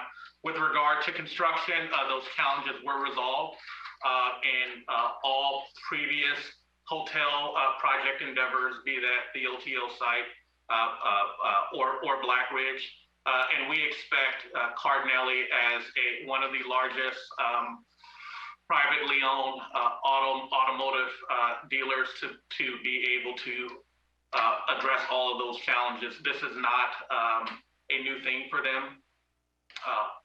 On the other way that I will address that is to say there's an entitlement process that has already begun, and as a regulatory agency, the city and the various entities in the city, both the planning commission staff and the city council, really have chief oversight over that regulatory process, as well as the motivation of the buyer. One of the things that we know is that the buyer is very motivated to open a car dealer, not just to develop this dealership, but they're looking at temporary locations. And so upon tonight's action, they are prepared to enter into leases to open a temporary dealership here in San Bruno. Hyundai and Genesis, Genesis being the flagship of the Hyundai brand, there is neither a Hyundai or Genesis dealership between Marin and further south in the peninsula. So there's about a 60-mile stretch without a Hyundai dealer. And so their last dealership closed, Hyundai dealership closed in Coma, and they're very interested in opening a dealership in San Bruno and opening a temporary facility where both they can sell cars and repair vehicles. So once their dealership is developed, they can reach that stabilization year. Typically, a stabilization year can be anywhere from 3 to 4 years after opening. If they're able to open a temporary dealership, they can reach that stabilization year quicker. And they are committed to do that. I know that representatives from the company flew in on Monday to tour various sites, and that process to identify temporary locations has been going on for quite a few months. And upon tonight's action, they will be ready to put their plans in place, which will also have the benefit to the city of obtaining sales tax from both service and sales in the interim while the dealership is being developed. Mr. Mayor, if I can have a follow-up question on that. Oh, absolutely. You have the floor. Yes, City Manager Grogan. So, how involved is that process in getting a temporary site, and what would be a time estimate for a range of time estimates for something like that to occur? All depends on the site. At this point, not ready to give a number of days, but I will say that they are very committed and have, over the last several months, worked to identify a temporary location and are waiting on execution pending tonight's action. Okay, thank you. Council Member Hamilton, please. So my colleagues asked nearly all of my questions, and I thought I was going to get a good one in there at the end, because I wanted to mention the efforts to open for temporary, but you covered that as well, because I wanted the public who are listening to hear how eager Cardinale is to operate here in San Bruno, which is a great thing. So my only question left is related back to Jack's. And I know we're going to have to, terminate the agreement that we have for their parking. Will they be able to continue to use it through the close of escrow? I don't imagine it would be much beyond close of escrow, because I know how eager Cardinale would be to break ground and get started on construction. But would Jack's be able to use the property up until that time? Yeah, those discussions still need to occur. So at this point, not able to provide an answer. If you can keep us posted on that, that would be great. Thank you. Councilmember Salazar. Thank you, Mr. Mayor. So a lot of my questions were also answered. I was particularly interested in how the revenue projections were done. Back when we were talking about a hotel, it was a lot easier because we had a pretty straightforward formula with number of rooms, industry average on occupancy, and average the cost per room. It was pretty easy to derive a cost, and I think those early calculations drove us to make sure we had a TOT tax coming forward, and we had all that queued up. So it sounds like the estimates here are sound, although not as verifiable, because some of that information is not public, and so it does sound like we're getting next best use out of this property that'll have a very similar revenue stream to what we initially set out to do.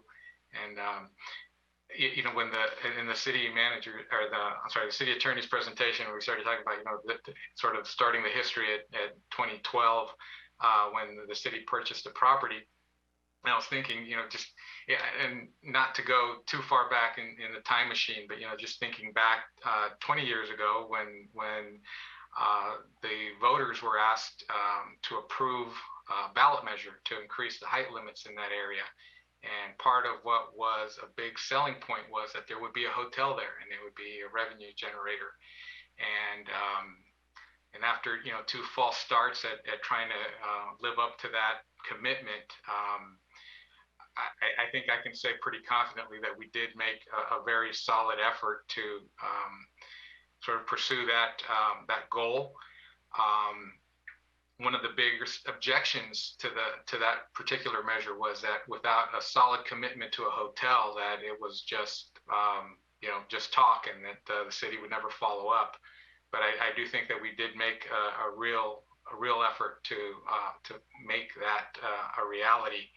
And another thing that was considered to be a community amenity of the hotel would be that there would be meeting space. And back then, they didn't foresee that there would be a new recreation and aquatic center that could accommodate some of those things that would have been accommodated in a hotel meeting space. Later iterations of the hotel that couldn't even accommodate those because of the cost prohibition. So I just wanted to say that it does look like we've come to a good compromise on what we can do with that property. It's not what we initially intended to do. We tried very hard to stay to that original commitment, but this does seem to be a good use of the property. So I just wanted to kind of throw that out there, and for anybody that may have still had some of those still remembered some of those earlier conversations from 2 decades ago and felt that the council had gone in a completely different direction. I just wanted to reassure the public that we were committed to following that, and that we have come to a solution that's as good as we can get, given all of the factors that we've encountered over the past decade. So that was it for my comments. Thank you.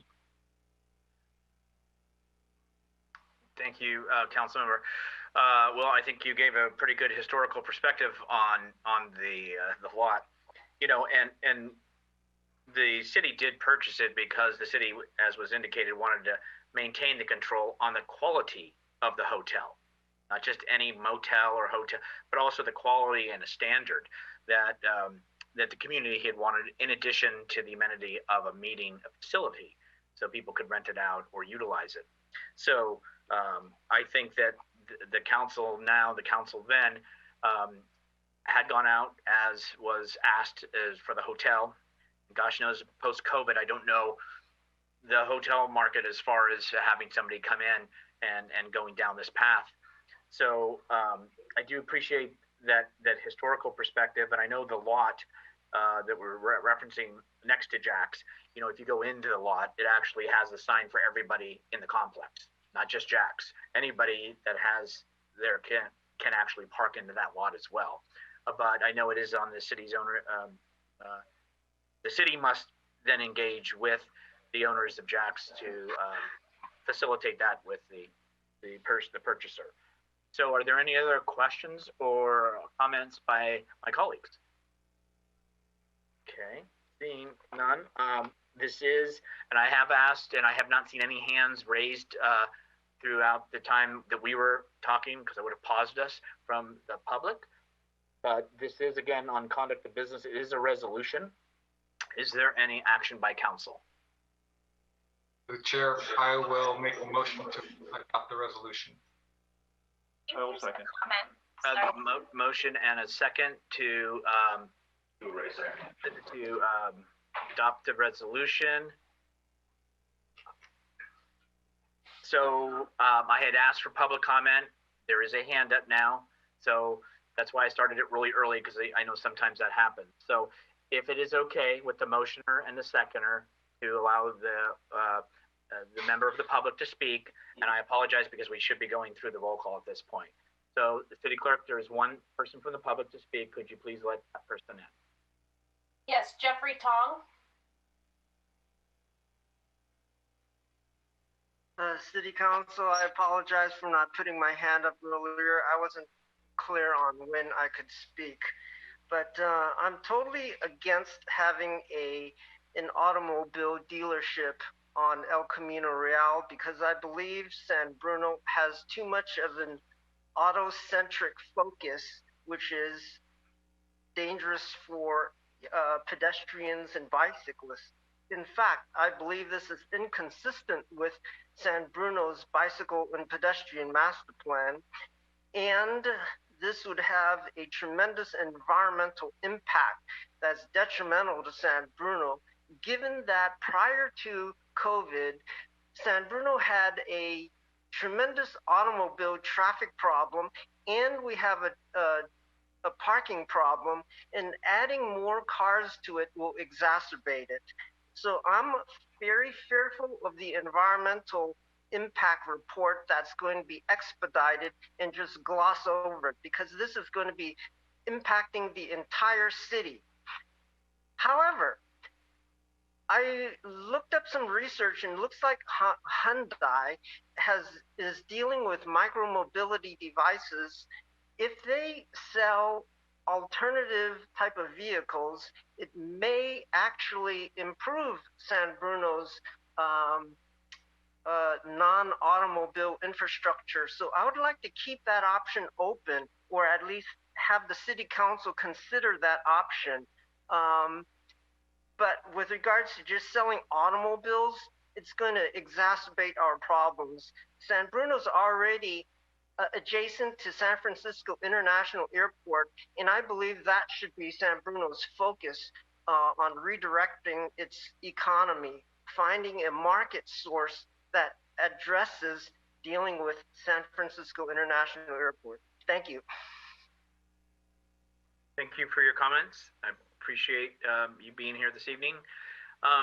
Okay, City Clerk, just so we're on the same page, we had a motion and a second. Did you have who those were, please? Yes, I have the motion by Councilmember Salazar and a second by Councilmember Tom Hamilton. Thank you. Roll call, please. Councilmember Hamilton. Aye. Councilmember Mason. Aye. Councilmember Salazar. Aye. Vice Mayor Marty Medina. Aye. Mayor Rico Medina. Aye. Motion carries. Thank you. And now we'll go on to item Thank you. B. Please, City Clerk. Item 6B, adopt a resolution authorizing the city manager to execute a 3-year contract with Hinderlighter, Diamas, and Associates for business license administration. We will now hear from the Finance Director. Director Sun, please. Just going to give you your full name and all that, but I thought, well, let's just go there. Okay? But we look forward to your presentation. Thank you, Mayor, and then Councilmember Chen Yu-Shang, Finance Director. Today I'm going to make a presentation for the Business License Administration. The objective of the presentation is to adopt a resolution authorizing the city manager to execute a 3-year contract with HDL and Associates for Business License Administration.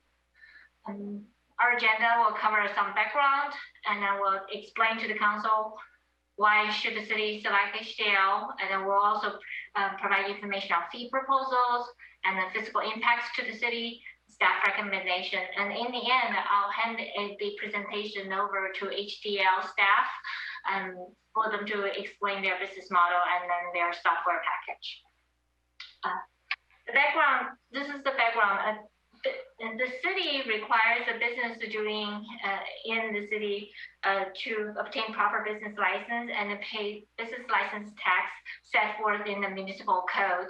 Currently, we process about 2,500 business license a year, and in this fiscal year, we have collected almost $1.9 million in business license fee and tax so far. Finance departments are very limited in staffing resources. We can only assign about 1.5 FTEs to manage business license. the staff not only cover business license administration, they also need to cover some other duties in the financial services division.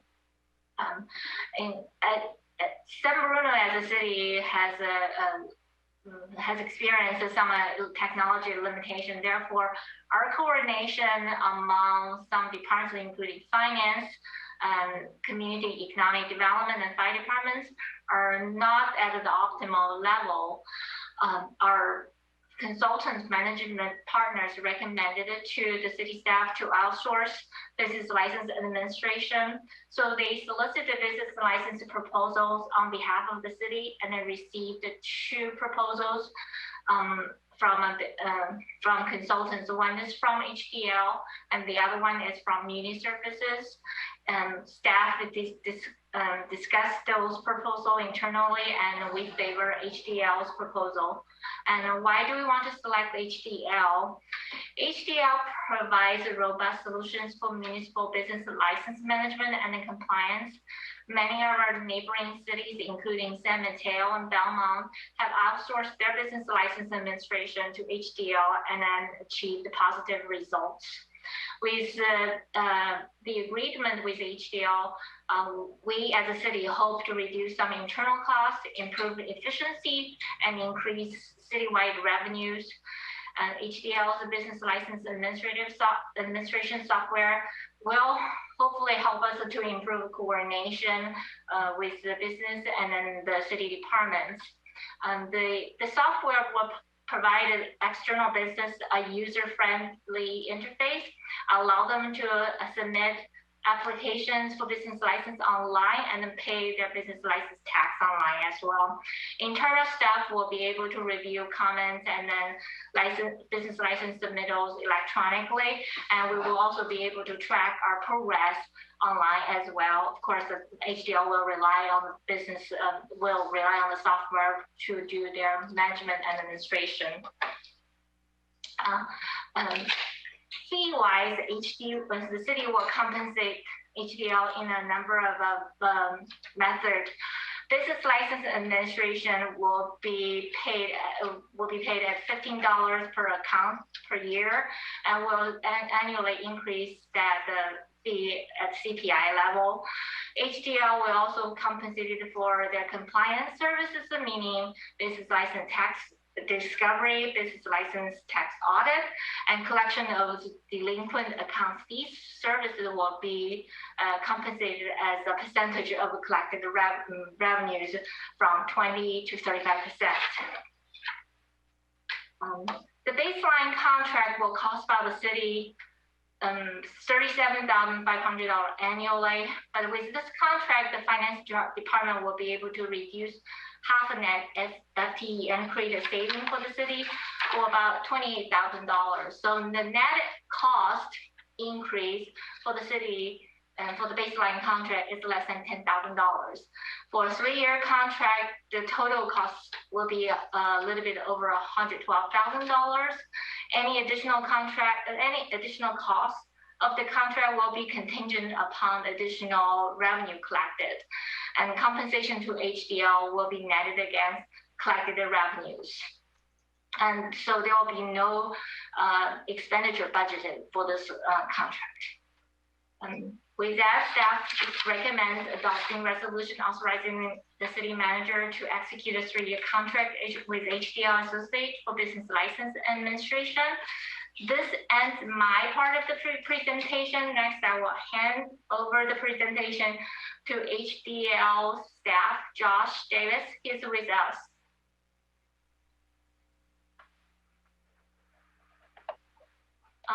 Melissa, can you bring? If we can bring. Yeah, I'm having some technical difficulties bringing him in. I'm trying right now. Thank you. It's just taking forever, it seems like.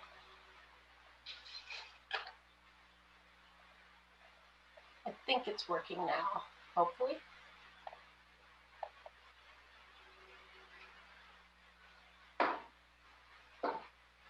Josh, I'm trying to get you unmuted. Can you hear me? Yes, there you are. All right. Thank you guys very much. Okay. do. Apologies here. I just wanted to make sure I can see the PowerPoint. Okay, there it is. I think someone, if whoever's controlling can advance that for me, just I guess to the end of the slide there. I'm only able to see a small portion of it.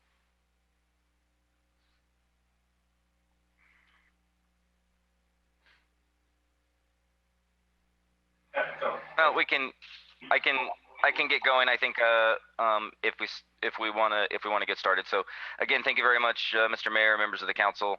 As Ken, you said, we are currently looking at the administration of the business tax program. We at HDL are currently right now serving about 400 local governments across the United States, primarily, in California, but also across the United States. We were founded in 1983. And we are the largest sort of holder of a tax database outside of the state of California's tax departments. And in line with that as well, we're the sort of largest provider of tax and business administration in the state of California. And most of all these programs that we're offering currently, that we're talking about right now with regards to business license, are again being done by a lot of the neighboring cities, but we're also doing some of these services for the city currently now with regards to TOT, and the transient occupancy tax, as well as the business license discovery and audit services. We're a 100% employee-owned company, and all of our employees, for the most part, have sort of walked in your shoes. So these are programs that were developed by finance directors, city managers, council members, and the like as members of our program. We have a pretty large Bay Area presence. Most of our clients in the area, including, as mentioned previously, Belmont and San Mateo, we're doing similar services and administering the tax on behalf of the city.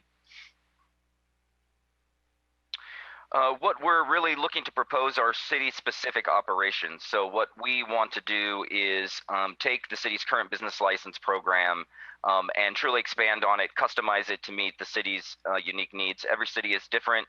Your tax codes are different. The population, the business community is different.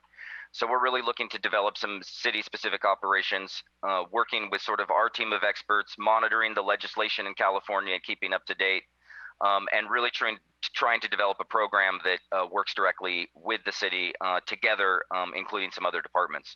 So we have a proven record of service and growth.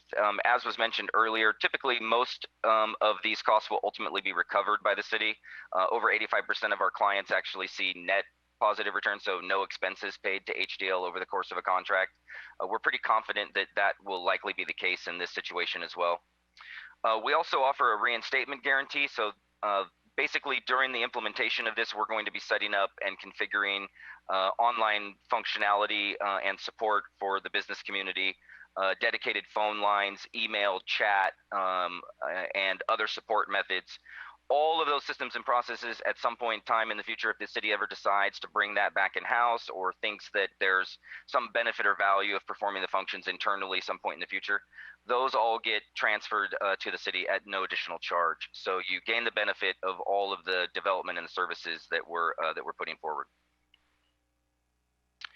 A quick sort of example of just the neighboring cities sort of landing page. This kind of got cut off here a little bit, but we're going to be managing sort of the welcome and landing page for the business community.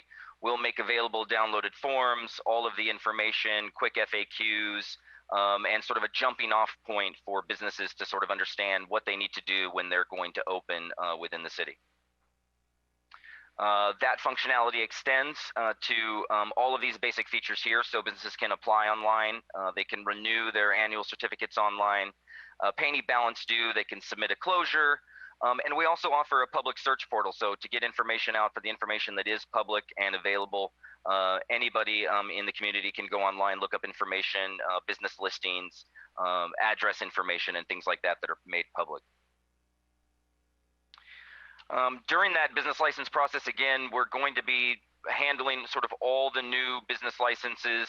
We're reviewing and processing each of those ones, doing classification checks and corrections, validating state and other licenses, And most importantly here, which was touched on briefly earlier by the finance director, is interdepartmental approvals and notifications. So what we're looking to do is communicate directly with community development, fire, and other departments in the city that really could benefit from a streamlined approach to helping the business community get through all of the approval processes all at once. So we have an electronic approvals process that we'll be able to set up with these other departments as well to help streamline that and hopefully make it easy on the business community. While the online functionality is there, we also provide phone support and email, and as again, live chat. And so there's a lot of different ways to help the community, but ultimately the goal is that they can do most of this stuff from the comfort of their home. So that includes, again, as this last item here, our compliance programs, which we're currently doing now, are going to get rolled into this as well, which is our discovery, audit, and collections program, which is just ensuring that the city is receiving all the tax revenues that it is supposed to be receiving from the business tax.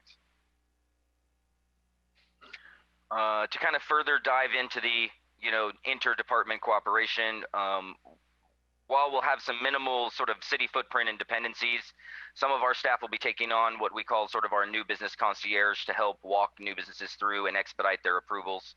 We provide dedicated support and communication, not just to the business community, but to you and to those other departments, and use that sort of web-based reporting and tracking tool to help facilitate that. And finally, monitoring compliance with state legislation. There's been a number of state legislations that's come down over the last 3 to 5 years that have impacted the city's abilities and processes to register business licenses, and in many ways interacting with community development and other planning approvals. And so we're taking care of monitoring that, adjusting the systems and processes, and making sure that the city's in compliance with all of those as well. Quick access as well for city staff and any of the city management there. We have a reporting portal. The next page will kind of give a demonstration of just a dashboard, gives the city a quick look into sort of the activities, transaction sums, how many new accounts are processed. We distribute lists and reporting all inclusive as a part of the program, so any information that's necessary. Many times we provide lists of new businesses, for an example, to the city or to council about who's opening, who's closing, and all that activity is available at no additional charge and included in our service. It can also be accessed in real time on our reporting portal in a variety of different methods, whether that's in a formalized report or downloadable Excel files. And again, here, just sort of a copy of access to some of the types of reports and the things that are available on the reporting portal. And that's it for us in terms of a presentation. Thank you guys very much, for the opportunity, and we're certainly and I are happy to answer any questions. Thank you, Mr. Davis. Thank you, Ms. Sun. If we could stop sharing the screen, please. And if there's any members of the public that would like to speak on this item, I would ask that you, if you could please raise your virtual hand at this time, and then I'll turn it to the colleagues for questions.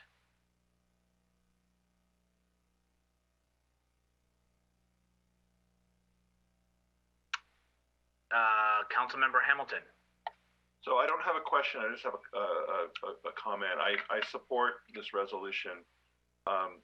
The city has had some longstanding staffing issues that can cause delays for new businesses to complete all the processes that are needed to open here in San Bruno. And this action is going to make key parts of that process much more efficient in a fiscally prudent way, which will help our businesses and help us some of our staffing challenges. And the system generates metrics, which is we've identified as one of our strategic priorities. So I'm supportive of this. Thank you. I appreciate the presentation. Thank you. Councilmember Mason, please.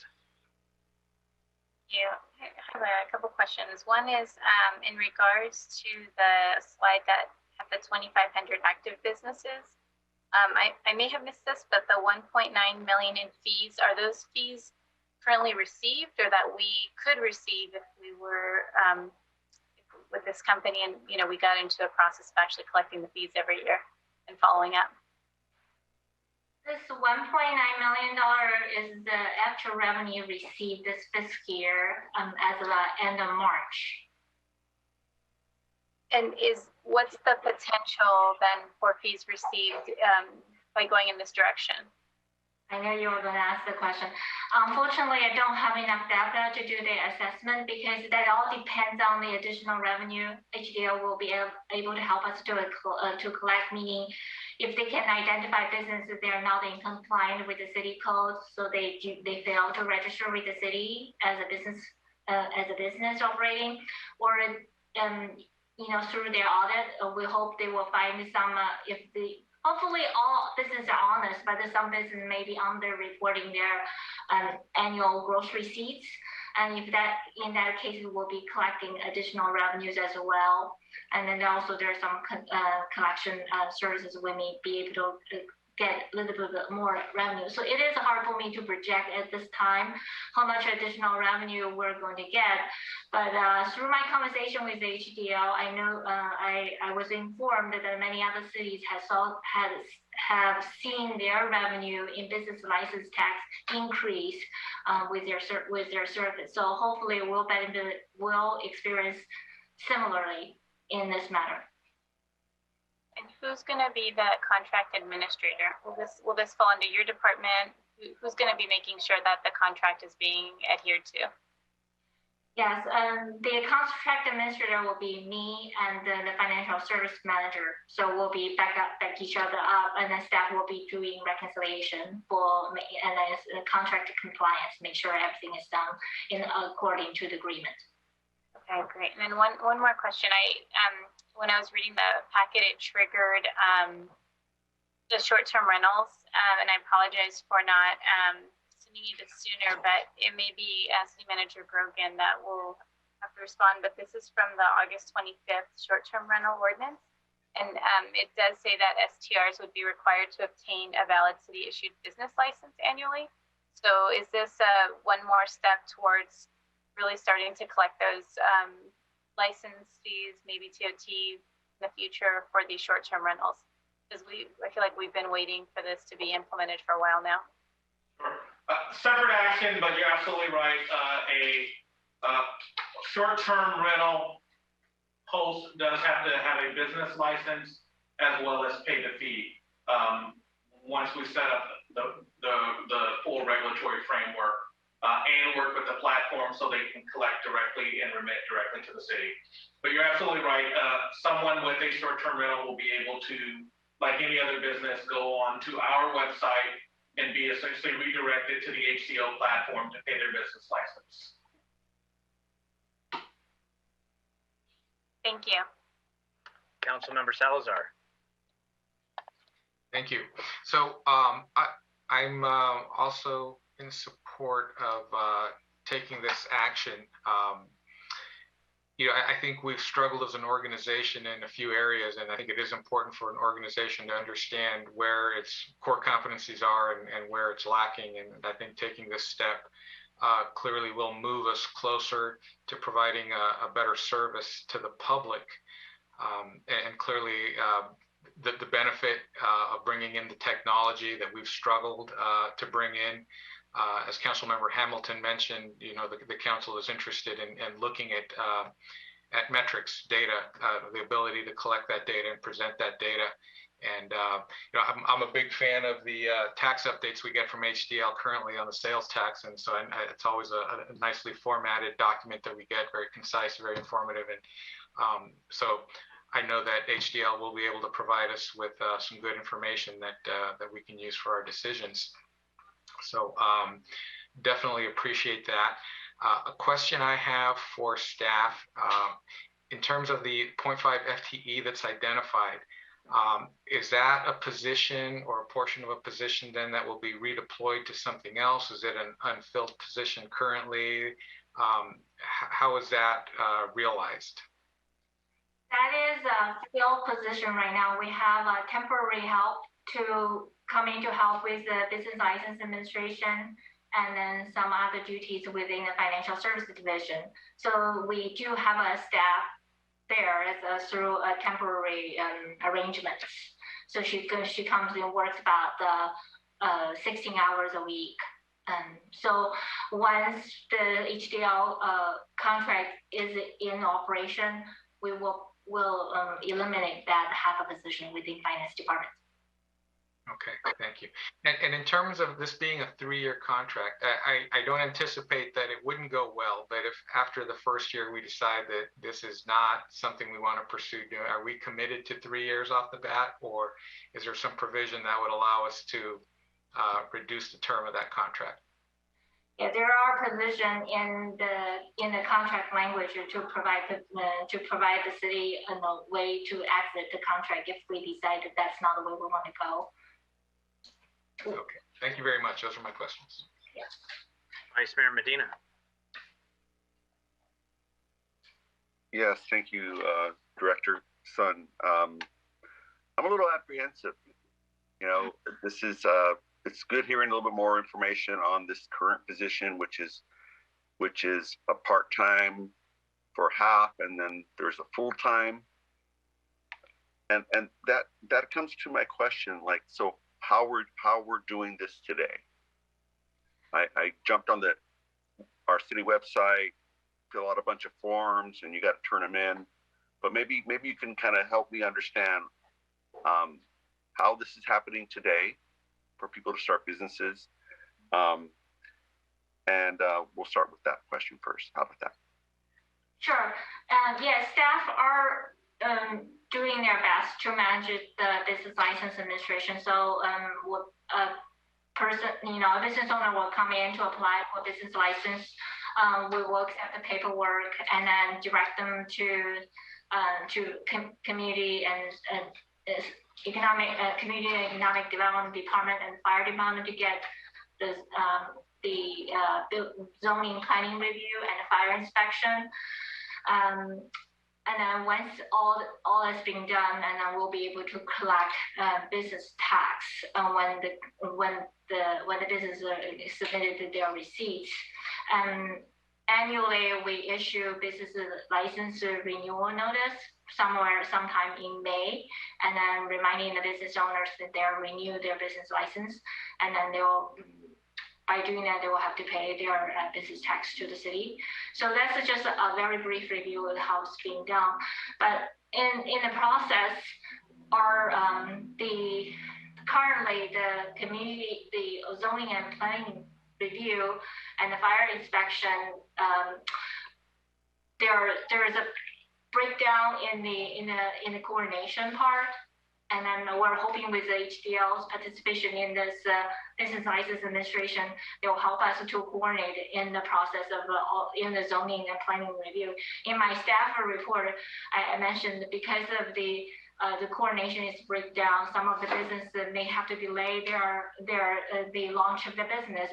So in the end, their gross receipts for the year will be reduced, and then the city will receive a little less tax than we will hope. So that with HDL, we're hoping to reverse that situation. Will help us improve to make our service more efficient to our customers and to the communities of the city of San Bruno. Thank you for that. And management partners became involved as help refresh my memory on how that became about, that they actually looked at this and provided a recommendation. And in this recommendation, are there other recommendations that they worked on? So, Javon Grogan, City Manager, why don't I answer that question? So the City Council will recall our prior Finance Director left to take a position at another agency.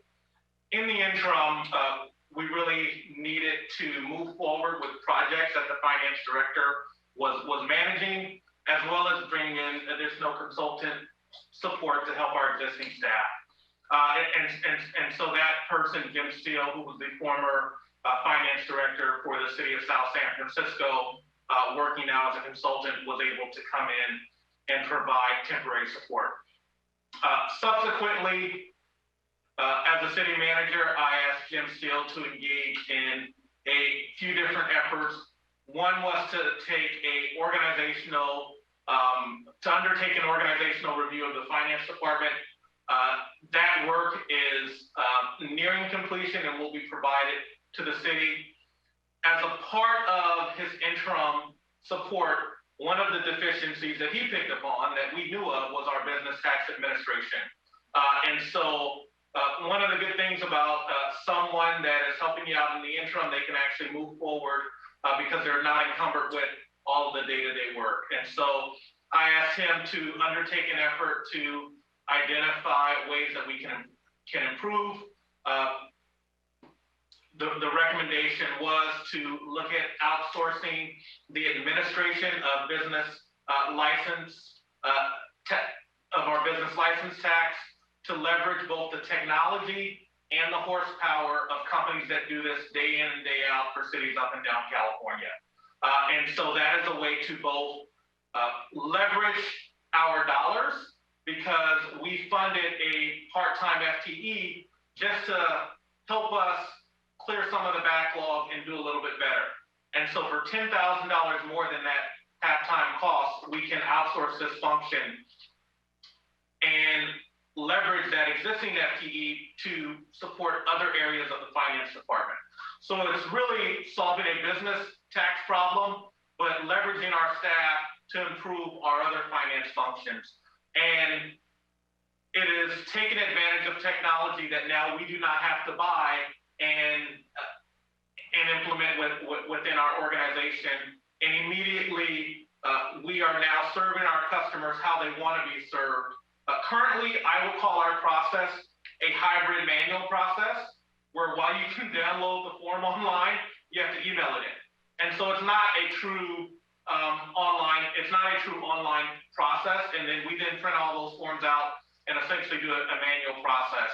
As well as our annual mailings are very manual intensive. And this will take us out of that line of business where we can concentrate on the other finance functions and provide best-in-class services to our businesses. Got it. So I'm sorry, let me go back to the presentation on the fees. 35%, that's kind of the going rate for discovery and audits and delinquent accounts. 20%, that's kind of what they're able to charge, I suppose. It seems, for first glance, it seems a little high, but maybe you can help me understand that in comparison with HDL and the other company, that's kind of the going rate. Yeah. The percentage rate compliance services from two proposals there are similar. There are not much of a difference between the compliance services. And then we were able to negotiate down the collection service a little bit, because the standard fee, I think the HDL charge for the collection service was 25%. Now we were negotiated down a little bit to 20%. So these are just on occurrence. So for instance, if a business is not in compliance and they do not register HDL Discovery, for that time, whatever the tax they collect, they take a 35% cut. But once the good businesses they register with the city in the database on an ongoing basis, that we were not going to be charged for the 35% of the revenue. It will be going through the regular account management, and we will be paying $15 an account annually for that. And let me piggyback upon that answer, because it's worth being mindful of our cost structure here. And so it would be 35% of the business tax that's collected. Worth noting that most of our businesses pay a tax of $150 or less.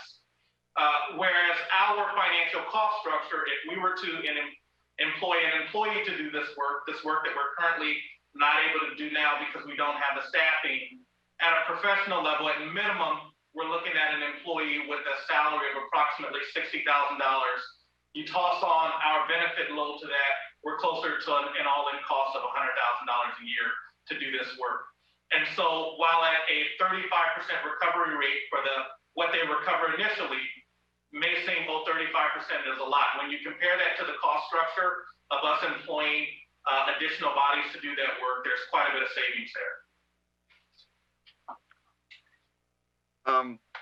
During the presentation from HDL, they mentioned like a chat version. So what I've heard is one complaint that I heard about starting a business in San Bruno is, well, you come in, you give them a form, and then you kind of wait. So is this kind of like a little bit more assistance provided to a little bit of hand holding through the chat format?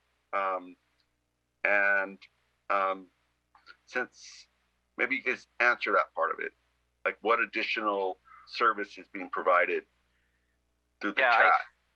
I can certainly take that. So, I mean, our goal is to expose the community to as many levels of service as we can. So, if they want to or are comfortable reaching out by phone, then we certainly have that available. Our call center staffed with, our tax specialist has typically under a 30-second wait time for answering. So that gets us through people to walk them through the processes, take their payments. We can actually take applications right on the phone. So if people don't want to fill out something online or want to do something, they can do that on the phone.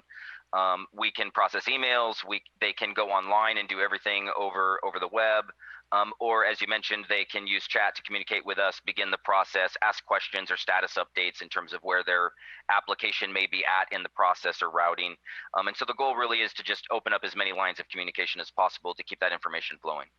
For the most part, they will get all of that sort of communication via email and updates. So as it gets routed, for an example, from the community development over to fire, they would get a notification, okay, your planning has been approved. We're waiting for fire inspection or so on. Great. Does your database include the zoning for a specific property? Like, so if somebody said, hey, I see that this property at 535 San Mateo Avenue is for lease, and is there anything covered with, hey, what kind of business could I put there? We do not have currently the zoning data in this program. However, many of our clients use the public search portal that we talked about. And this is part of one of the tools that we offer to the other departments to facilitate zoning approvals, is anyone can look up the historical record of businesses that address. So if you're just a member of the public and wanted to come and say, hey, I'm looking at the property on El Camino and I want to see what's there, you'd be able to look and say, oh, historically, it's always been a dentist. Maybe I can't, open, an automotive shop there or something similar. Now, that doesn't mean you still can't. We would still help route you through planning, but there is some kind of key indicators there. If you can tell that you're trying to open a retail business and the last 20 businesses have been a retail business, odds are you're probably going to have an easy time at an approval. Got it. My last question is I went to the City of Belmont's website and saw that your site there pretty slick, pretty quick, and you do process short-term rental fees. And I know that's something that we've been trying to get, that's already been approved. And I guess the city manager would negotiate that for something potentially in the future, but it was nice to see that that's already set up. And it's yeah, absolutely. We support sort of really the collection of any sort of local taxes. As we mentioned before, we've helped the city with the transient occupancy tax. We certainly, short-term rentals is really pretty close to the same thing. It's kind of a combination of a permit or a business license and the TOT, because both of those things are required. And certainly we have the capability to easily add that on, not only to process those returns, but also to find, similar to our discovery process for business license, where we find the businesses that aren't registered. We also have the ability to identify the short-term rentals that are listing on these websites like Airbnb and HomeAway, identify who they are down to the parcel, and then get them through the permitting, registration, and tax payment process. Okay, one last question and one last comment. How quickly would this contract be started? Is it pretty much flipping a switch and by next month or a certain date, when does it take effect? And the last comment that I have, I do appreciate that there's metrics built into the software. If I may, the contract, if the council authorizes, adopt the resolution, and then the city manager will be able to enter contract with HDL. After we enter into the contract, we'll start the implementation stage. My conversation with HDL tells me that the implementation will take up to 60 days. So hopefully, if everything goes smoothly, with all if the data migration is going to happen as quickly as we hope, then we should be able to implement this new process and at the start of next fiscal year. And if I can piggyback on that, I just wanted to thank Councilmember Medina for his questions and very perceptive. You're absolutely right. HDL does have the ability to administer other taxes. You talked about short-term rental, but they also have a division that administers marijuana taxes for agencies as well. And so we are establishing, should council vote yes, a relationship that we can expand in the future for various other taxes that we would collect. Those are my comments and questions, Mr. Mayor. Thank you, Vice Mayor. Councilmember Mason. Yeah, I guess I wanted to follow up on the question around the contract administration. I just want to make sure that we're effectively looking at contracting this out, and the only time staff would be spending on this is really to administer the existing contract, or to provide oversight to the contract. Staff would no longer be involved in the actual operations of the business licensing. Is that right? Yeah, we're not going to be getting involved in the daily business license processing, business license administration, and then also receiving business license fee and reconciliation for each business license owner. That will be all done by HDL. Staff will only be monitoring the performance of the entire contract, reconciling the revenue received by the city, and then the fees taken by HDL. All right, thank you. So, but like we said, the 0.5 person or staff component is not a permanent employee, an FTE. That is somebody who's coming in on a 16-hour a week. Also, what happens if we still have members of the community, business, and otherwise that they still want to walk in? They have a concern, something's not happening in a timely fashion. What are the mechanisms in which they have for to ask questions and to receive good quality customer service? Well, we'll continue providing customer service to people coming to the front desk, and I will guide them through the HDL portal to submit their application online. If they need assistance, staff will help them to submit online, provide any kind of help that we can. And of course, we'll develop a procedure internally with HDL regarding the new business license application and business license tax submittal process. Okay, thank you. Seeing no members of the public and seeing no more questions from my colleagues, this is an action item that would need a resolution introduced if the council wishes to go forward. Mr. Mayor, I'd like to make a motion that we adopt the resolution. I'll second. Hamilton Salazar, motion and second. Roll call, please. Councilmember Hamilton. Aye. Councilmember Mason. Aye. Councilmember Salazar. Aye. Vice Mayor Marty Medina. Aye. Mayor Rico Medina. Aye. Motion carries. Thank you. Now we'll move on to item number 7, comments from council members. A couple things, some of them are formality, but let's go to the first bullet point. Consider displaying the LGBT pride flag at City Hall, like we did last year, city facility, to commemorate the LGBT Pride Month during the month of June.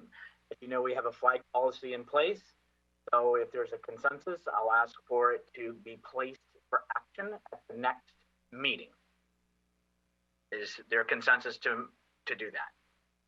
Yes, yes, yes. Oh, I've got all nods and a thumb up or two. So that direction by council is to please place that forward for our policy. And what they are at, what is being asked is Progress Pride flag, which is different than the one from last year. As we remember, we put it in a policy, and a lot of the neighboring communities for their first time, like us, last year, raised the flag, and you will also be having a proclamation. Next item, appoint ad hoc committee for review of safe and sane fireworks stand applications and process. This has been a long-going, I guess, tradition.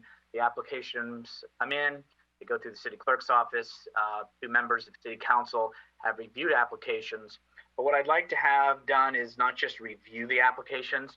It's kind of a formality, but I'd like to also on the process. Process meaning, does it still need to have the council ad hoc committee, or can just staff facilitate it because it comes back for council action as a whole?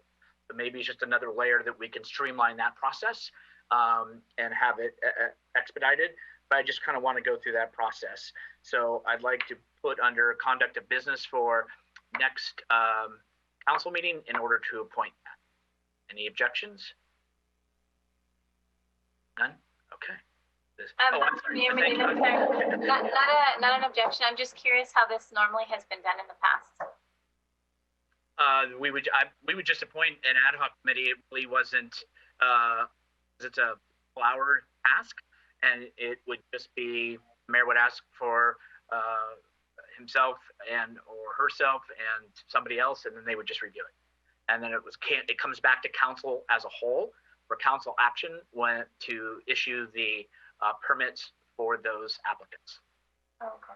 So it's similar to, I just didn't know if there was a change. Thank you. No change yet, but to consider looking at that to see if we do, which we can do that. Okay. Last item, Posey Parade. That will be a little longer. Then I had 1 or 2 other things. So there has been question from, I've spoke to mainly one person from the Lions who was just kind of asking about the Posey Parade. I know the baseball folks have asked a few times as well. So just wanted to bring that up because I think it's important maybe that we just kind of hear what's happening. As we know, we did not go into the yellow tier. We remained in the orange for this county. As you know, under orange and yellow, there is still a restriction on the number of persons and not actually promoting large gatherings. I did have an opportunity to speak to somebody from the health office in the county just to get their perspective of then articulating what it is and how it's facilitated. In short, they believe, though again that's by state standard, is that the first Sunday in June would be too soon. June 15th obviously is what is anticipated in the state in order for the tiers to go away. That's our hope if it goes on that path. So one thing that a member of the Lions Club was, can we potentially maybe do it at the last Sunday of June if everything progresses in the positive and on our continual path toward, trying to have a little bit of normalcy. That's what's come up. People are starting to, as you know, graduations are going to occur. There is some concern at the county as far as a little bit of a surge with graduations, with more socializing. There is concerns too. The young people that like to march and parade will not be vaccinated potentially at that time, fully vaccinated or vaccinated. So I think that is the concern. And then the next weekend is 4th of July weekend, so that wouldn't be, but we can always maybe see if the group is okay with that. It's their parade. They've had it. This will be the 81st year if it happens, and it could always maybe go to August 1st. But that's kind of where it's at from the county's recommendation and suggestion, and I'm sure staff would probably say we should abide by what the state is saying and not supersede that. I think, as we've all said here, we're trying to go by science, and we're trying to we want to be safe, not sorry. And so that's why I wanted just to bring that up. Vice Mayor. Yes, Mr. Mayor, thank you for bringing this topic up. As we proceed cautiously forward, and the numbers are looking good. I believe Dr. Fauci was talking about the effectiveness of masks outside, and how yet we still have to be careful. And this event is cherished by our community, and having the discussion and knowing as of right now today things are going to change in a couple weeks and maybe in a couple months, but we have to start being prepared for it. So thank you for putting it on board, and I look forward to the discussion as we get more data in dealing with the county. I recall hearing from a question that I asked during the council during the county call is they're going to follow the CDC guidelines, and currently they don't like having big crowds, but this is in 2 months. So thank you again, and I look forward to the discussion. Yeah, and Dr. Morrow from the county has always kind of gone with the gatherings is what he believes from our county is what is spreads the disease. So I think it's the realization too. We're not having Community Day on the first Sunday of June as a city, so it would seem that we should be together and again go with, like the Vice Mayor said, we have to be cautious. And I know everybody's anxious, but we're seeing light, and we don't want to rush it. Councilmember Mason. One question and one suggestion. I think if we're not sure and we still have a couple, maybe a month to plan, it would be nice to do something. I mean, there was talk at one point about having like a car parade through the city, and I know that kind of defeats the purpose of the Posey Parade, but it is really a nice event, and I'd hate to see it not come to fruition in some way for 2 years in a row. So just maybe an alternate suggestion. There are a lot of people here collect cars, I've noticed in San Bruno, and so there's some beautiful cars and garages that maybe they'd want to take out and go for a ride around the city. The other question I had, and this is really, really random, but not being born in San Bruno and raised here, I am curious, how is the Posey Princess selected? Because I look at the old videos and it's adorable girls with the big poofy dresses, and I'm just curious, how are they selected? Does anybody know? Well, I will tell you that is ran through because it is their parade, the Lions Club. So I would encourage you to reach out to either a Lions member or to the president of the club or who facilitates the Posey And parade. we just happen to have one right here. I don't know if he knows, but yeah, I would go through the Lions. I'll look it up for you, Councilmember Mason. Yes, there's some tradition and variables to it, but I would defer to the folks in the Lions or those that are in charge of the parade. I know Doc Kelly sometimes is facilitating, helping to facilitate stuff. So, okay, and again, this is the Lions parade. It's not the city's, and so theirs has been very historic, and that's what gives it its historical. It's not a motorized parade. So I know there's vehicles in the beginning, but then it is all about being on foot. I just wanted to bring that up because I think it's important for folks to know that it isn't not being thought of, but I think it's being thought of in a very respectful, mindful way for the health of this community and its residents. So the other thing I wanted to say is, I won't reiterate it, but May 1st obviously is 8 to 11 at 975 Sneath. Keep in mind, normally in the past, we would have the first Sunday of the month as Operation Clean Sweep. That cannot happen due to COVID. So this is something that Recology and the city would sponsor in the past. And so this is in place of that to have something so that we can keep this going and try to address during our COVID times the extra things that sometimes get collected. Also, as I pointed out earlier, there is Director Tan. Director Tan began his career here in the city of San Bruno, not the beginning of his career, but the San Bruno career, on my understanding is July 21st of 2014 is when he entered into the city as an engineer. And then he was promoted internally to director. And while he was director, he also was the engineer. So he got to have both hats for a while until they brought on an engineer. What's interesting enough is that in his time, and what he will always say is he'll give the team, those folks that are in the office, in the field, doing the work, that my understanding is as through the time of his going from 2015 on, that they've completed 42 projects with a total project cost of approximately $69 million, which include tanks, pump stations, pipelines, sidewalk repair, street rehabilitation, and other miscellaneous projects. And again, there's probably even more cost that would be for outside, potentially a consultant or something. But also it doesn't take away from about the approximately $6 million that has already been gained through grant funding, and that has happened through our director, Jimmy Tan. One thing that you will hear council members want to say is, let's acknowledge that it's come in under budget, on time, and that is because our director Jimmy Tan, sometimes is managing projects. He's doing that too, and he's very successful at it. And when you hear those things, that's his team and that's his leadership that has done this. He's also a part of our community, and that will maintain.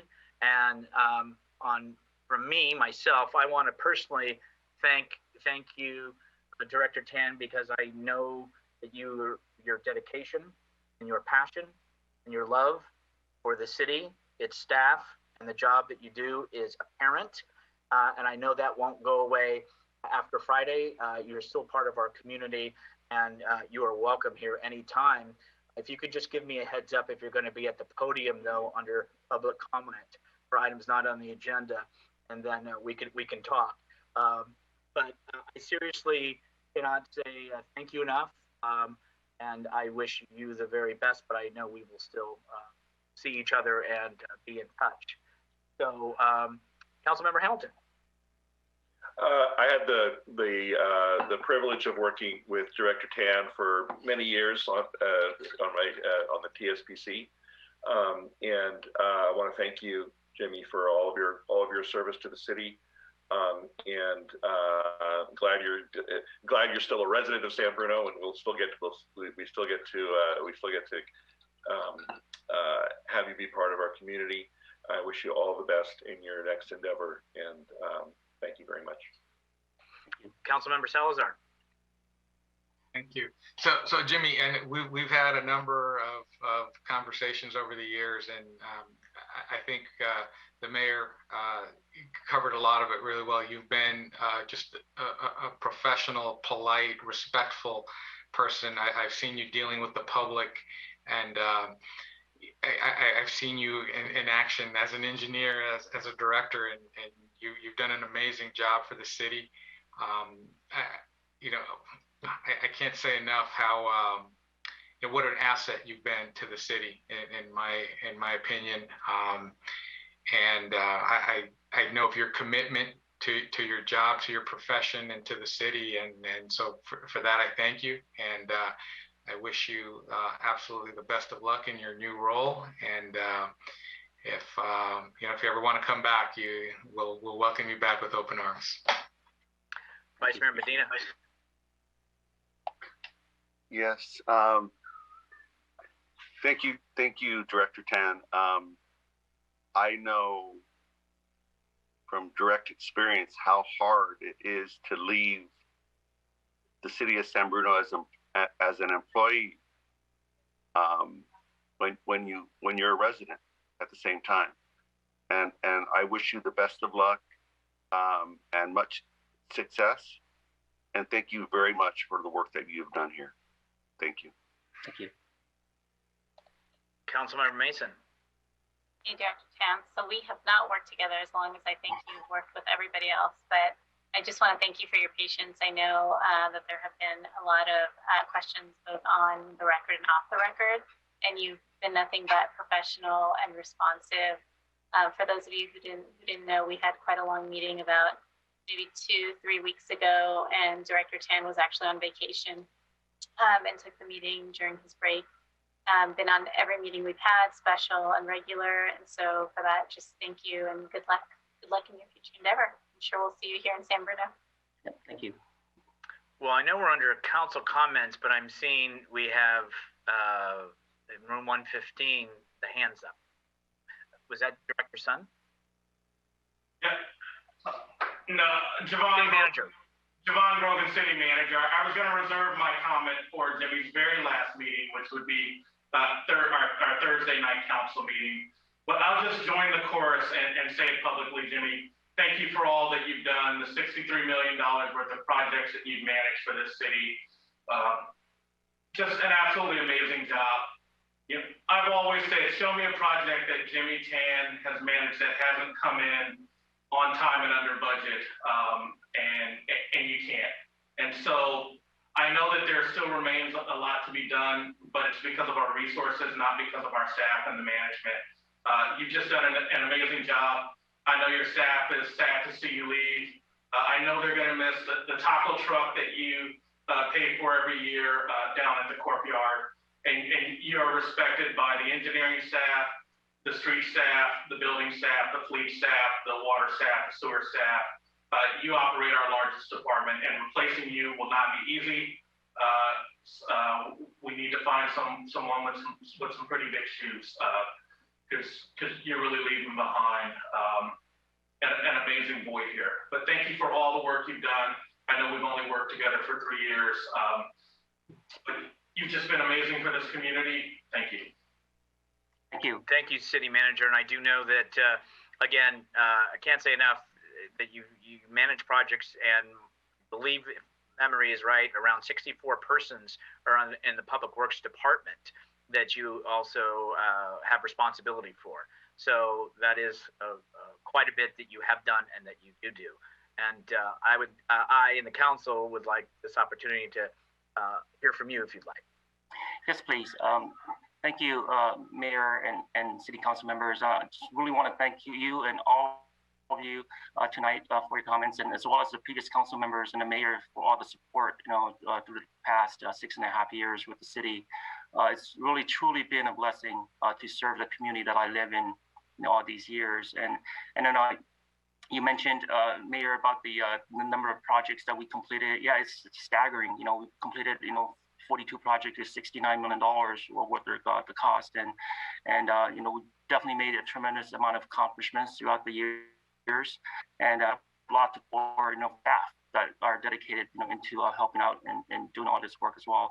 So one of the highlights recently that we were notified by the baykeepers, we know that we were under the consent decree back in 2009. They mentioned that in September of this year, we will be successfully terminating that contract with the baykeepers. So which is great, because we completed all of our capacity projects, and as well as the pump station projects. So that's a highlight that I want to share with you as well. And I also want to kind of take the opportunity to thank all the staff, in the other city's department that supported the Public Works Department as well.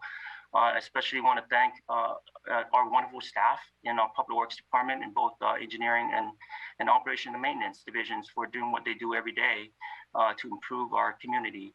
So I appreciate their hard work and all the dedication and the support within the department. And I'm very honored to be able to work alongside all the staff there to lead this wonderful department. And I will definitely miss seeing and working with everyone there. So thank you very much. Thank you again, Director Tan, and appreciate it. And so I think, I took care of everything, but let's start seeing from my colleagues comments under council comments from my colleagues. Councilmember Salazar. Thank you, Mr. Mayor. So in a previous meeting under public comment, a member of the public asked a question about Florida Park, and specifically about a tree that was going to be planted there. And so I just wanted to provide some clarification, and I'm going to ask staff to correct me here if I'm going off memory of what we have agreed to, but it was my understanding that there would be one large mature tree that would be planted at Florida Park as part of the agreement that we had with the residents that had protested the cutting down of the trees. But it was also my understanding that that tree would be planted at the time that the park was constructed, which has not been scheduled yet, pending securing the funding for that park. And so if I could just have, if I could ask staff to just validate that understanding for the benefit of the public. Sure. Thank you, Council Members Salazar. You are correct. The $2.5 million plus Florida Park development does include planting a mature tree in place of the one that was removed, as well as several other trees. I believe over more than a dozen throughout the park perimeter and on the sidewalk strip. So the council and the community knows that really at the beginning of COVID, we took a step to plant sod just to open that area, have some beautification, have some recreation. But absolutely, this city is committed to identifying the funds for the pool master plan for Florida Park. We recently submitted a grant application under the state Proposition 68 statewide parkland grants. And so we will know later on in this calendar year whether we receive that grant and can begin the full development of Florida Park with those grant funds. But absolutely, we're committed to it. And the public should not take what you see now, which is a beautiful open area, to mean that we are no longer committed to that full vision. We are absolutely committed to that. And we certainly made the community that we're aware at the groundbreaking when we opened the grass area aware of that. Perfect. Thank you for confirming that. Next, we have Councilmember Mason, please. Thank you. So we received a number of comments today about the El Crystal site. And Mayor Medina and I have been meeting on our 2x2 committee for quite some time around the Crestmore site. And then we also haven't received an update on Florida Park and whether the grant was submitted. So I was wondering if we can either have a special study session of some sort to discuss all of these different kind of there's a lot of variables happening right now, or if we don't have this as a discussion item, but I want to throw it out there because we did receive so much public comment, because we do have a 2x2 committee meeting coming up that we, I think it's time we speak with the rest of the council about what's going on. And then Florida Park, I believe we're in April now, and we were going to be submitting the grant for the funding. So if there's a way to tie them all together, great, but I will, leave that to staff. I just want to make sure I bring that up so we're addressing these pretty big issues happening right now in our city. The second comment I just wanted to make is that I had reached out earlier to City Manager Grogan to ask if Cardinal was going to be here, and I probably should have said this earlier, and was told that they were not going to be here for this item. And I just want to express some disappointment. I think it's really important that when we go into a contract with an agency that's going to be coming in, potentially disrupting their neighbors that are right behind them, that they really should be here in case there's any public comment to listen to the community that they're about to step into. So while, I'm hoping that everything moves along smoothly, and we are now going to be in a contract with them, I do want to just express that I think it's important that when the partners, that they're here and that they're listening to the community. And I was just surprised, to be honest, that they weren't here. So thank you. And then to my colleague, Councilmember Mason, we're meeting 2x2 tomorrow at 5. Yep, that's correct. But we haven't had any report outs and any. I understand, but we're meeting tomorrow, so before tomorrow, tomorrow's but it was also a reminder that we have another meeting tomorrow, and then we'll be back together Thursday. Yeah. No, that's what. Yeah, thank you. That's actually why it's on my mind. Thank you. Okay, Vice Mayor Medina. I'm glad there's a meeting tomorrow, Mayor. It'd be nice to hear what's going on. I don't think you could help me remember if there's been a report out yet, and it would be good to be able to receive that. At some point, also talking about the interest in the community in Oak Crystal, and how we move forward with that as well. So a lot of things are happening. Development is alive in San Bruno.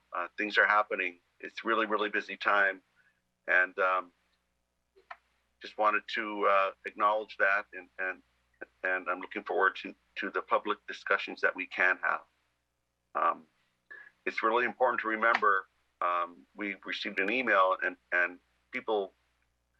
couple of people have called me, and we don't own Oak Crystal. And it takes two people to make a sale. First, it has to be for sale still, and I don't even know if it is for sale anymore. So keep that in mind. We don't control what's built in San Bruno. We would love to have what everybody wants, but we don't own all the property in San Bruno. We own very limited amounts of it. So that's it. Thank you. Mr. Hamilton, anything? I don't have anything. No. Okay, thank you. Didn't want to not make sure. I wanted to make sure. I am noticing I'm the only one without anything, but I don't. So I don't. Thanks. I appreciate it. Well, everyone, for most of us, we will see you on Thursday. But for now, we are going to adjourn this meeting to the next regular City Council meeting, which will be held on May 11th, 2021 at 7 p.m. and it will be via Zoom. Thank you. Everybody have a safe rest of the week, and stay healthy, stay strong, be safe. Good night. See you Saturday. See you Saturday.